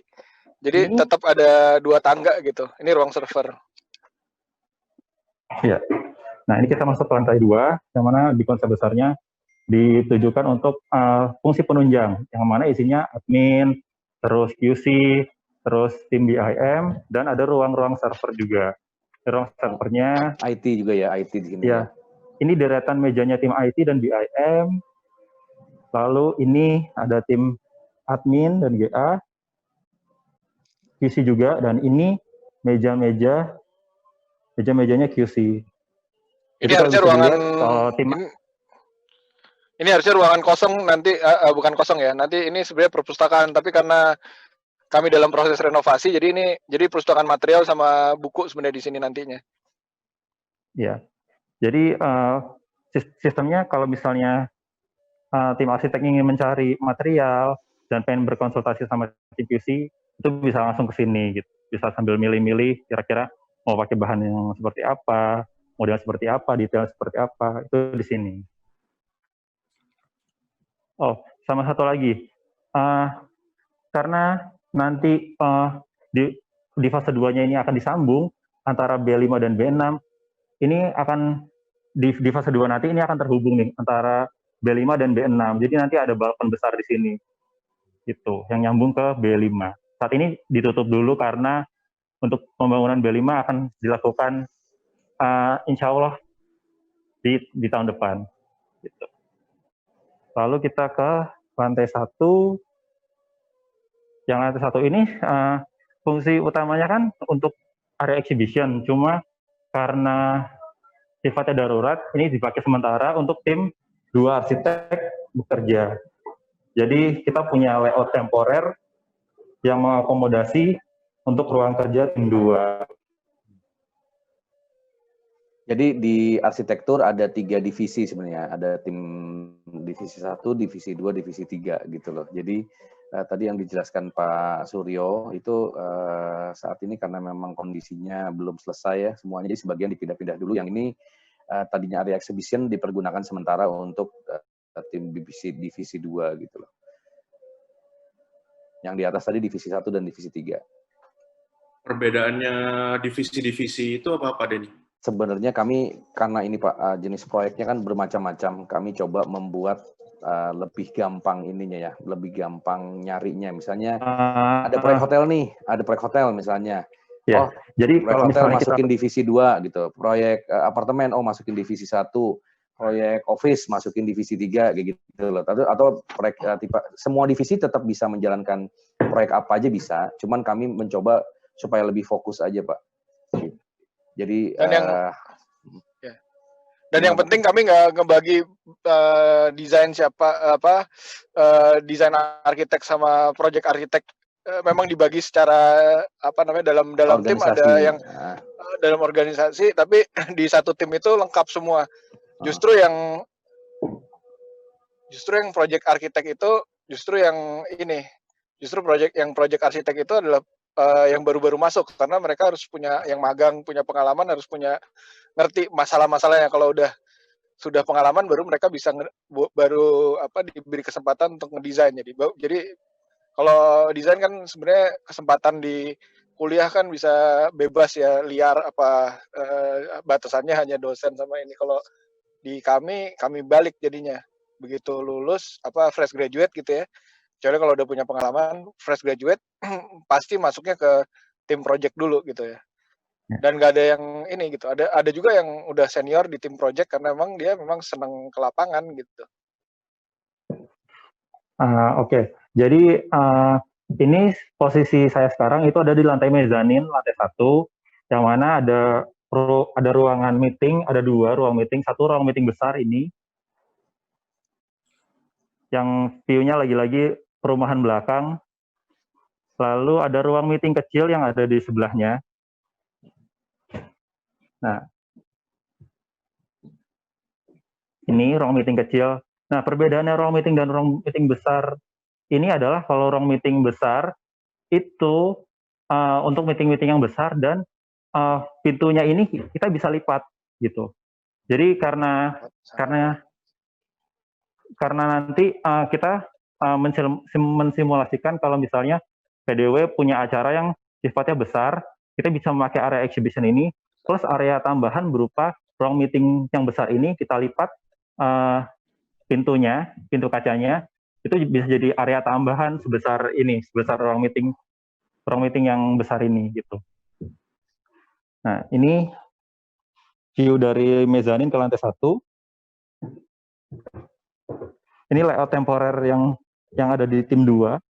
Jadi kita tutup dulu. Lantai ini sebenarnya kosong nantinya, karena konsepnya adalah nanti kalau ada klien, supplier atau ini tamu ya di ruang ini. Terus kemudian ruang terbuka ini bisa jadi untuk town hall meeting. Terus kami juga punya setiap Jumat punya sharing Jumat sore, sharing FLS namanya, Friday Late Show. Yeah, Friday Late Show.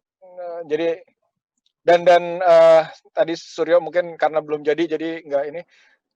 Kami juga memanfaatkan tangga sebagai semacam indoor sitting untuk kalau ada sharing di tiap-tiap tim juga. Jadi yang menghadap ke arah jendela itu sudah disiapkan layar untuk sharing gitu ya. Terus kemudian tadi ada Pak Firman nanya ruang BOD di mana, nantinya yang kalau sekarang ada di ruang sebelah yang sedang direnovasi, tapi nantinya akan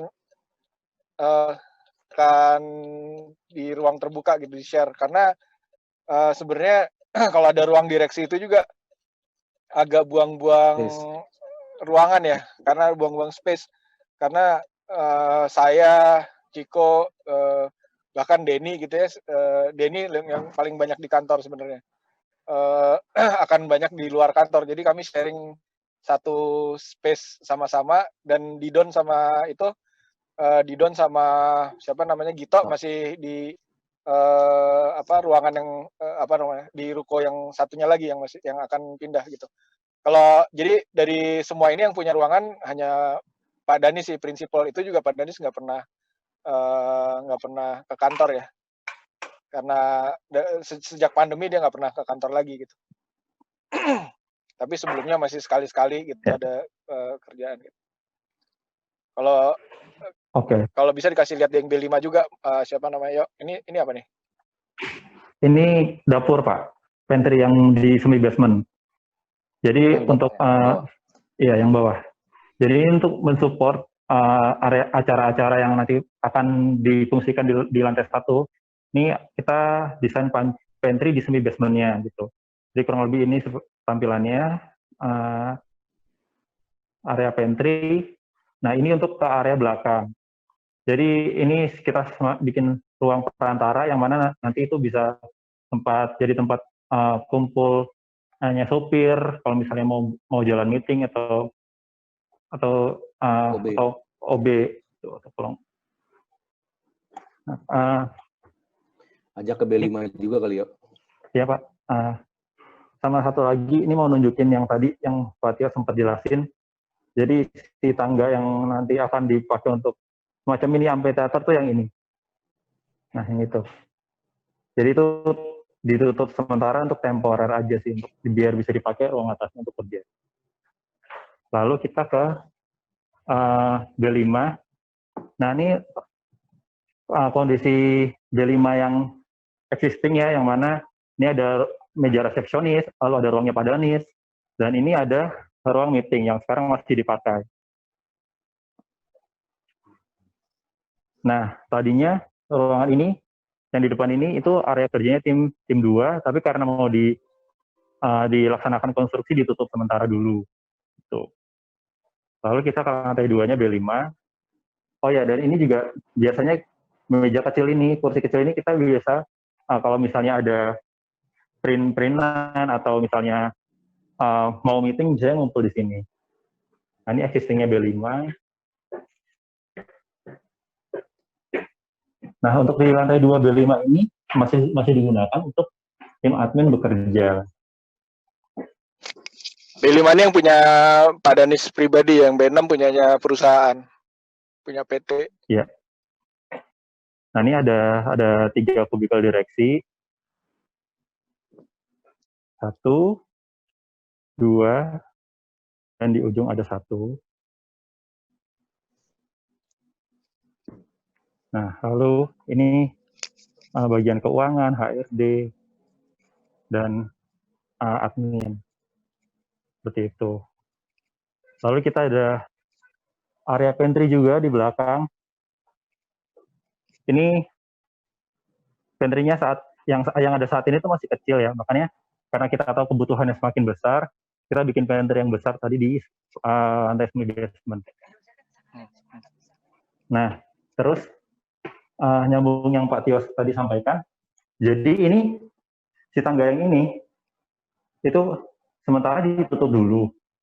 Jadi ketika nanti pembangunan B5 selesai, ini akan dibongkar, jadi si tangga ini nanti bisa berfungsi ganda. Pertama, untuk area sirkulasi, kedua, itu untuk duduk-duduk ketika ada meeting yang sifatnya tim atau yang kecil. Gitu. Itu berlaku di lantai 2 dan lantai 3. Ya, ini menyangkut operasional ya. Operasional artinya kerja kami sehari-hari itu kami punya tadi yang pertanyaan miscommunication, bagaimana saya menghindari miscommunication dengan perbanyak itu kolaborasi itu tadi. Sering-sering ketemu, makanya disediakan meja-meja di belakang, kalau nggak salah di belakang ini ya, di belakang workstation ya, ya. Iya Pak. Untuk meeting insidental gitu, setiap tim jadi ada 6 meja meeting kecil plus tadi ruang meeting plus library dan lain-lain tadi, karena ini kan masih dalam progres, jadi sekarang masih dipakai kerja dulu. Yap. Terus ini yuk. Lalu, nah ini untuk ASI perbatasan antara B5 dan B6, yang mana yang sebelah kanan tadi tuh nyambung ke tangga. Nah, untuk area yang bakal difungsikan untuk layar tuh yang sebelah sini. Nah, itu. Ini sementara disekat dulu untuk kenyamanan konstruksi antara B5 dan B6. Seperti itu sih. Ini sudah balik lagi ke lantai 3. Kita tadi udah ke semua ruangan. Mungkin bisa dikembalikan ke Pak Tio dan Pak Denny lagi. Terima kasih. Terima kasih, Suryo. Ya, Pak. Terima kasih, Mas Suryo. Nomor teleponnya Terima kasih, Mas Suryo. Sama-sama. Teman-teman ada pertanyaan? Silakan tanyakan langsung.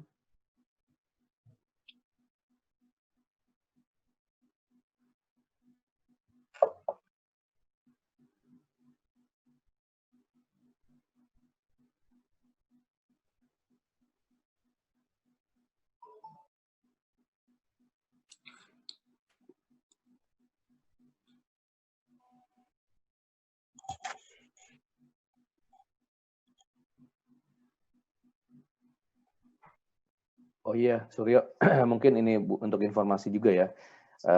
Jadi rekan-rekan yang ini ya mahasiswa, ini yang dilakukan tim kami, yang tadi disampaikan oleh Pak Tio bahwa ini ada tender internal gitu ya. Terus begitu pas proyeknya berjalan juga kami perlakukan benar-benar seperti project yang itu ya, project yang biasa kami lakukan. Jadi kami cek detailnya itu segala macam gitu. Ada proses asistensi juga dengan prinsipal ya, dengan kalau di sini ada Pak Tio ya.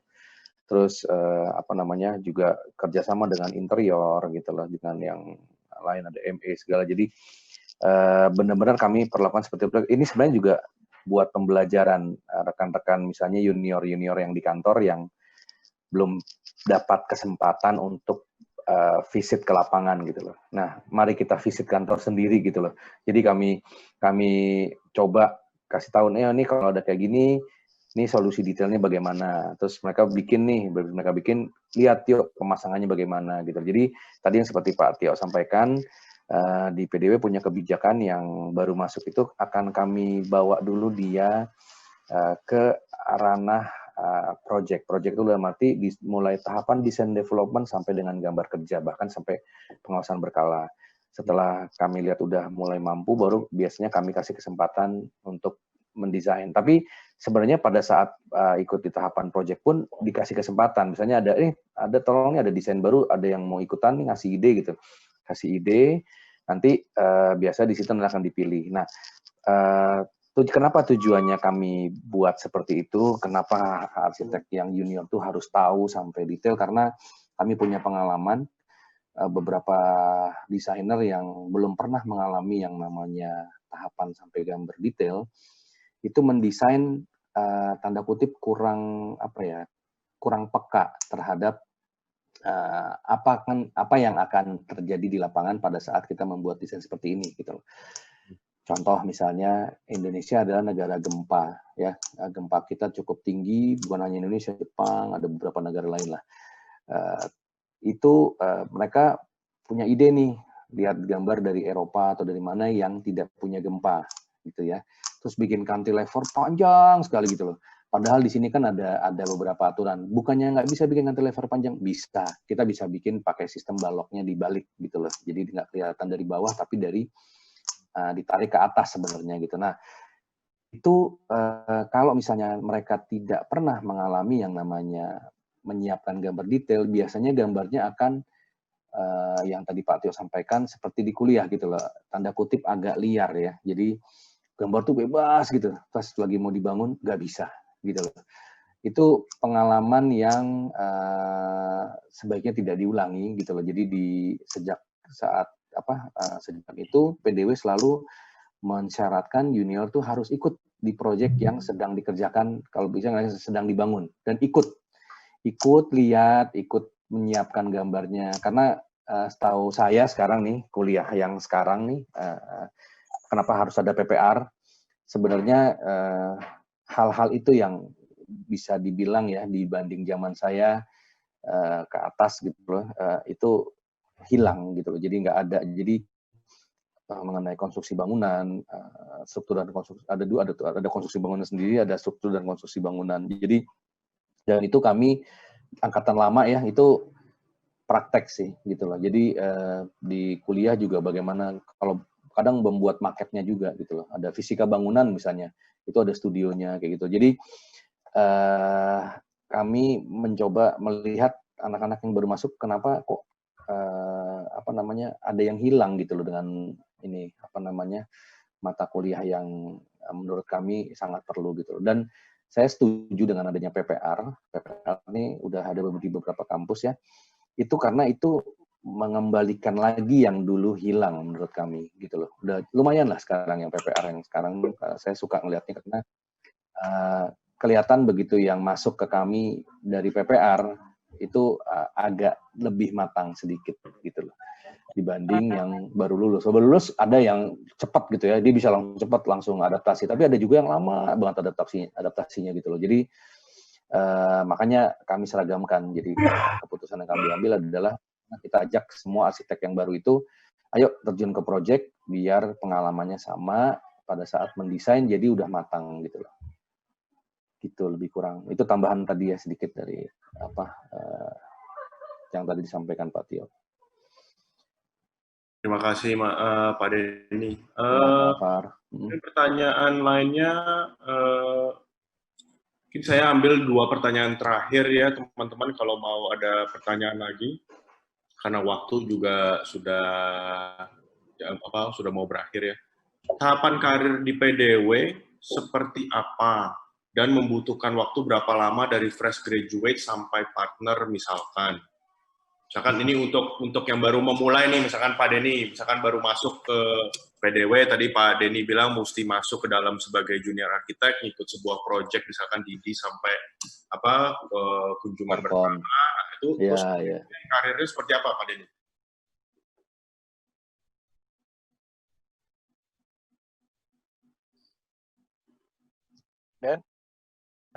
Kami ada namanya sistem grading ya, grading. Jadi dari junior itu, nih suara saya kedengaran nggak?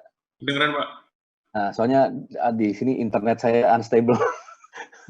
Jadi jadi sebenarnya kami ada sistem grading. Jadi untuk junior itu ada saat ini kami sudah memiliki sistem yang baku ya. Sebelumnya kami belum memiliki sistem yang baku, tapi dengan bertambahnya jumlah orang lebih jelas gitu loh. Jadi karena penilaian kalau dulu masih sedikit kami bisa menilai individu, direksi bisa menilai secara individu gitu loh. Tapi sekarang udah susah, udah sebanyak ini, jadi kami harus percaya sistem. Nah, jadi ada grading memang, ada junior dibagi lagi, ada junior 3, junior 2, junior 1 gitu. Tapi tidak tertutup kemungkinan dari junior 3 tiba-tiba dia lompat jadi madya gitu loh.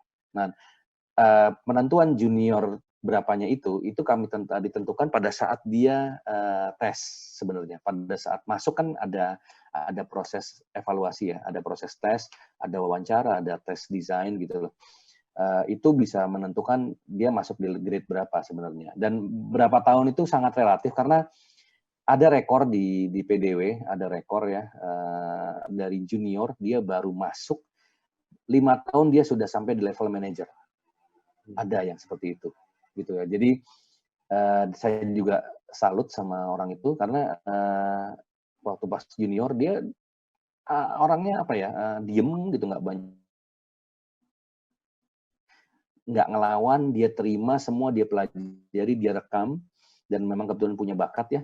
Jadi begitu pas diajak meeting masih junior nih, diajak meeting, ternyata 2-3 kali meeting dia ikutin, terus dia udah mulai kelihatannya dia menguasai kan, coba dilepas pelan-pelan, tuh lepas, dia bisa, terus udah berarti secara meeting teknis udah mulai bisa, terus diajak ke lapangan juga dia belajar lah, pokoknya dia belajar gitu, terus berkembang sampai akhirnya mulai meeting, mulai dilepas segala macam, terus dikasih anak buah satu, bisa nggak dia mengelit anak buah tersebut, bagaimana mendelegasikan pekerjaan, dan mampu akhirnya dalam 5 tahun dia berhasil menduduki posisi project manager, dan itu rekornya sampai saat ini belum ada yang ngalahin.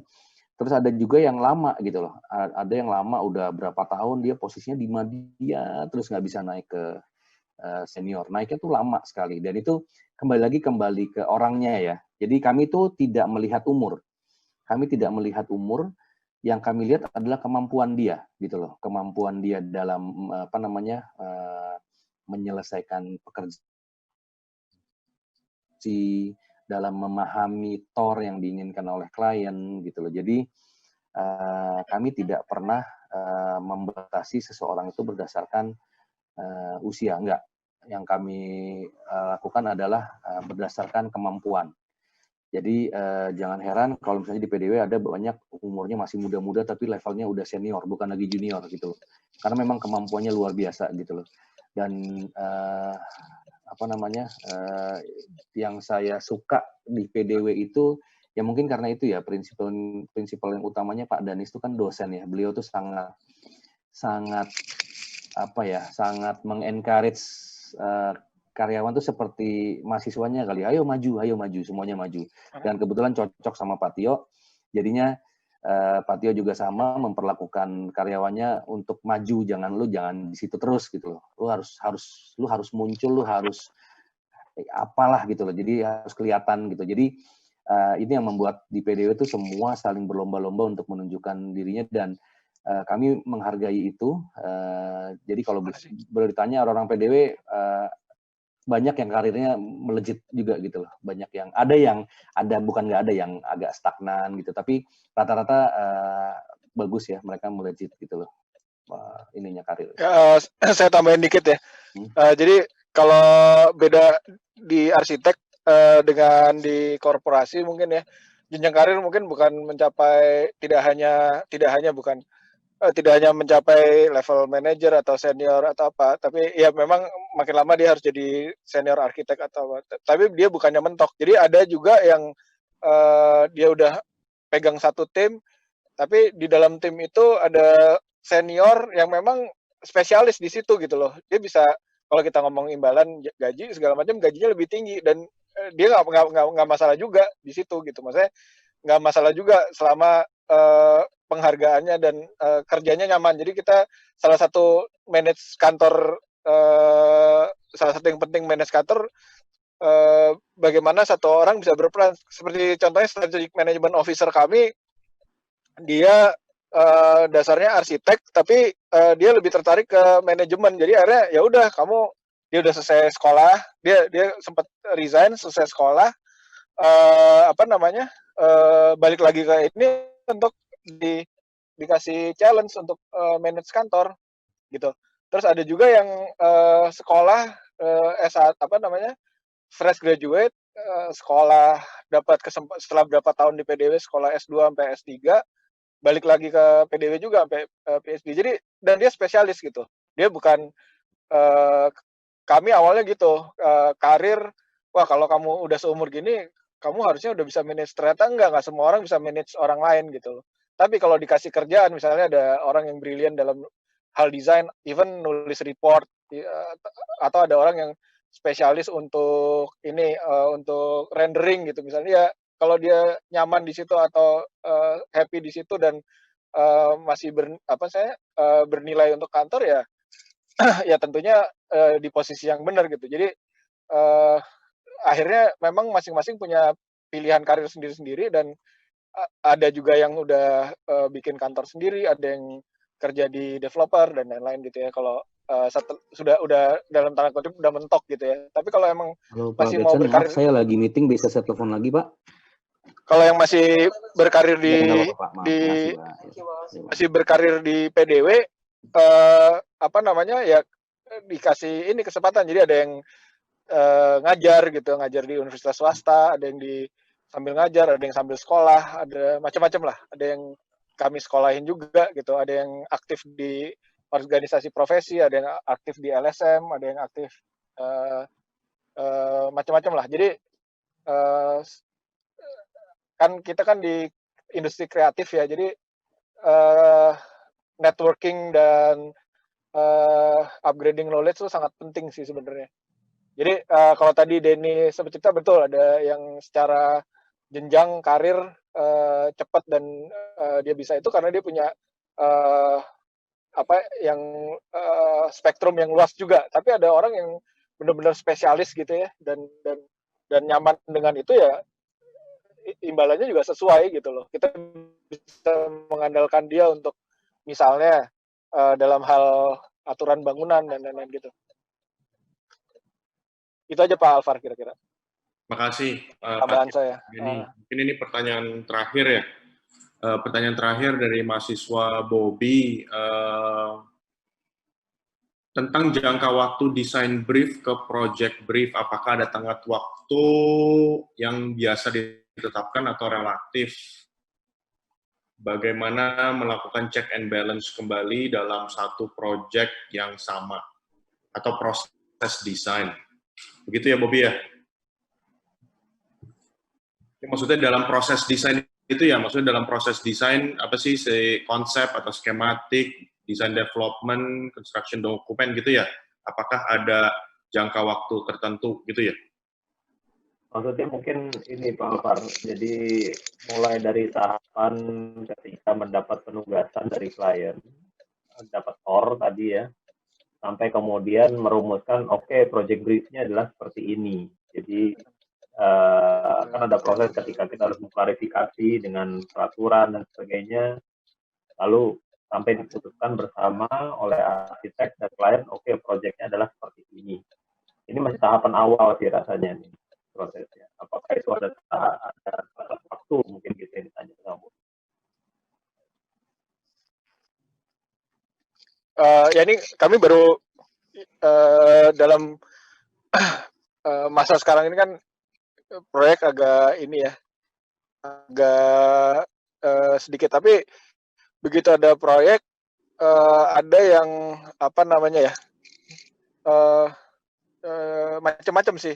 Ada proyek yang waktunya diperpanjang, diulur gitu.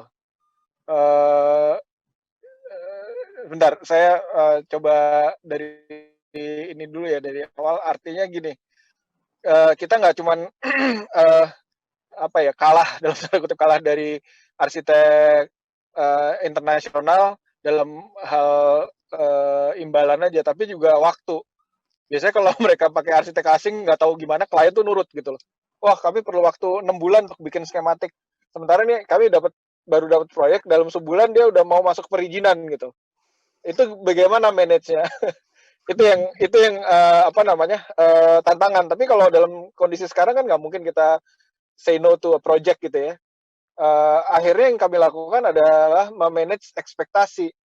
Kita bilang kalau mau proyeknya benar, proyeknya apa namanya baik gitu ya, ya waktu yang 1 bulan ini bisa sampai sekian atau bisa untuk ngurus perizinan planning gitu, advice planning atau apa gitu. Jadi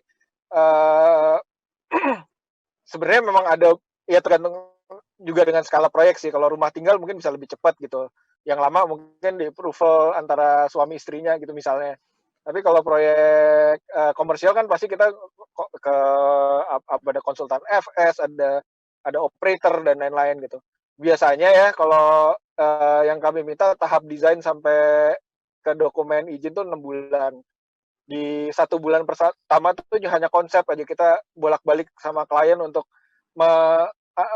merespon ke kerangka acuan kerja, ke TOR, Term of Reference tadi, supaya ketemu ininya, desainnya gitu ya. Selain ngasih opsi desain itu minimal 1 bulan. Setelah itu dari situ kita develop ininya, desainnya itu bisa sampai skematik tuh sebulan lagi gitu. Jadi paling cepat itu juga yang ideal. Kalau bisa 2 bulan. Setelah itu biasanya kita kalau di Jakarta menyiapkan dokumen untuk perizinan untuk lain itu bisa 6 minggu lah kira-kira. Setelah itu ya baru dokumen tender, dokumen dokumen konstruksi, ini dengan QS gitu loh. Ya kira-kira gitu kalau masalah waktu gitu ya. Tapi kita nggak bisa hindarin klien yang apalagi kalau kita kerja untuk klien BUMN ya. Hari ini desain, kalau bisa sebelumnya udah selesai gitu. Jadi mungkin Denny ada. Gimana Pak Walwal? Kenapa? Ya kalau sama BUMN hari ini dapat project, kumpulinnya minggu lalu. Iya bisa jadi kayak gitu. Baik. Atau proyek pemerintah gitu ya. Baik, mungkin kita udah memakan waktu cukup banyak nih bagi bapak-bapak yang mungkin yang lagi tengah-tengah bekerja juga.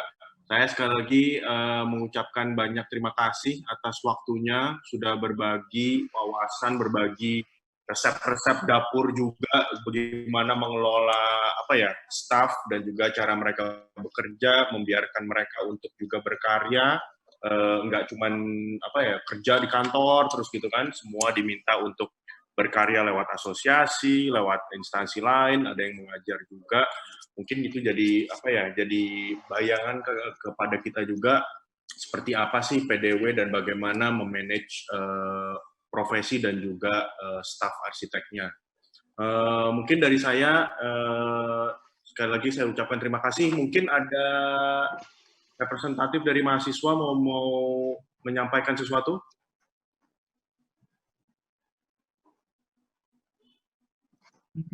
Saya Pak. Silakan. Sekali lagi bagi Pak Denny, bagi Pak Tio, bagi Pak Suryo, dan pihak Biro PDW Arsitek, kami ingin berterima kasih atas waktu dan kesempatan yang disediakan oleh pihak PDW Arsitek bagi kami mahasiswa arsitektur UPH pada kunjungan online hari ini. Kiranya kunjungan ini dapat menjadi wawasan dan juga inspirasi untuk kami mengenai cara kerjanya suatu biro arsitek yang profesional dan yang dapat menjadi acuan bagi industri arsitektur saat ini dan pada kedepannya. Dan sebelum kami menutupi acara ini, jika Bapak-Bapak berkehendak, kiranya dapat menerima sebuah tanda terima kasih yang akan dikirimkan ke Biro PDW Arsitek atas kesempatan kunjungan online yang disediakan bagi kami mahasiswa arsitektur UPH. Begitu dari saya. Terima kasih Edgar. Ada lagi ketua kelas yang mau menyampaikan sesuatu? Di sini juga Pak Tio memberikan emailnya dan juga bisa ada website yang kalian bisa pelajari lebih lanjut, juga pertanyaan lebih lanjut terkait profesi dan juga biro arsitek ya pada Pak Tio. Kalau tidak ada, mungkin saya minta ketua kelas untuk mengambil absensi, mungkin mengambil foto bersama dengan Pak Tio, Pak Denny, dan juga Mas Suryo dari semua teman-teman di PDW untuk kita pakai sebagai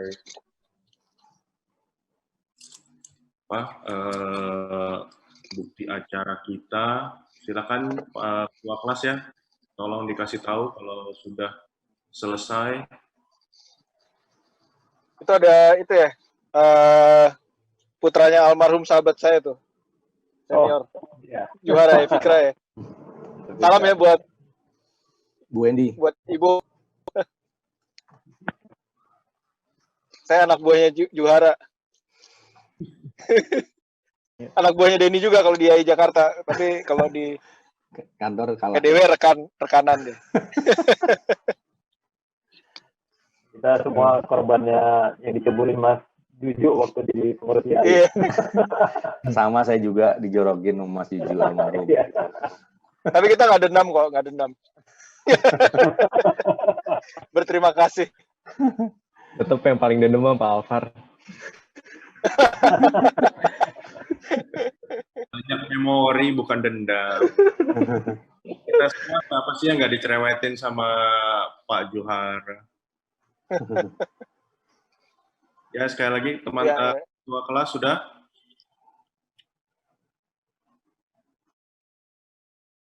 Terima kasih. Ini mungkin kemarin juga saya ngobrol sama Pak Firman, kira-kira mau ngunjungin kantornya siapa ya? Kira-kira siapa yang mau diganggu 2 jam buat mataku buat kelas? Ternyata timnya Pak Tio mau kita ganggu 2 jam untuk sharing untuk kelas.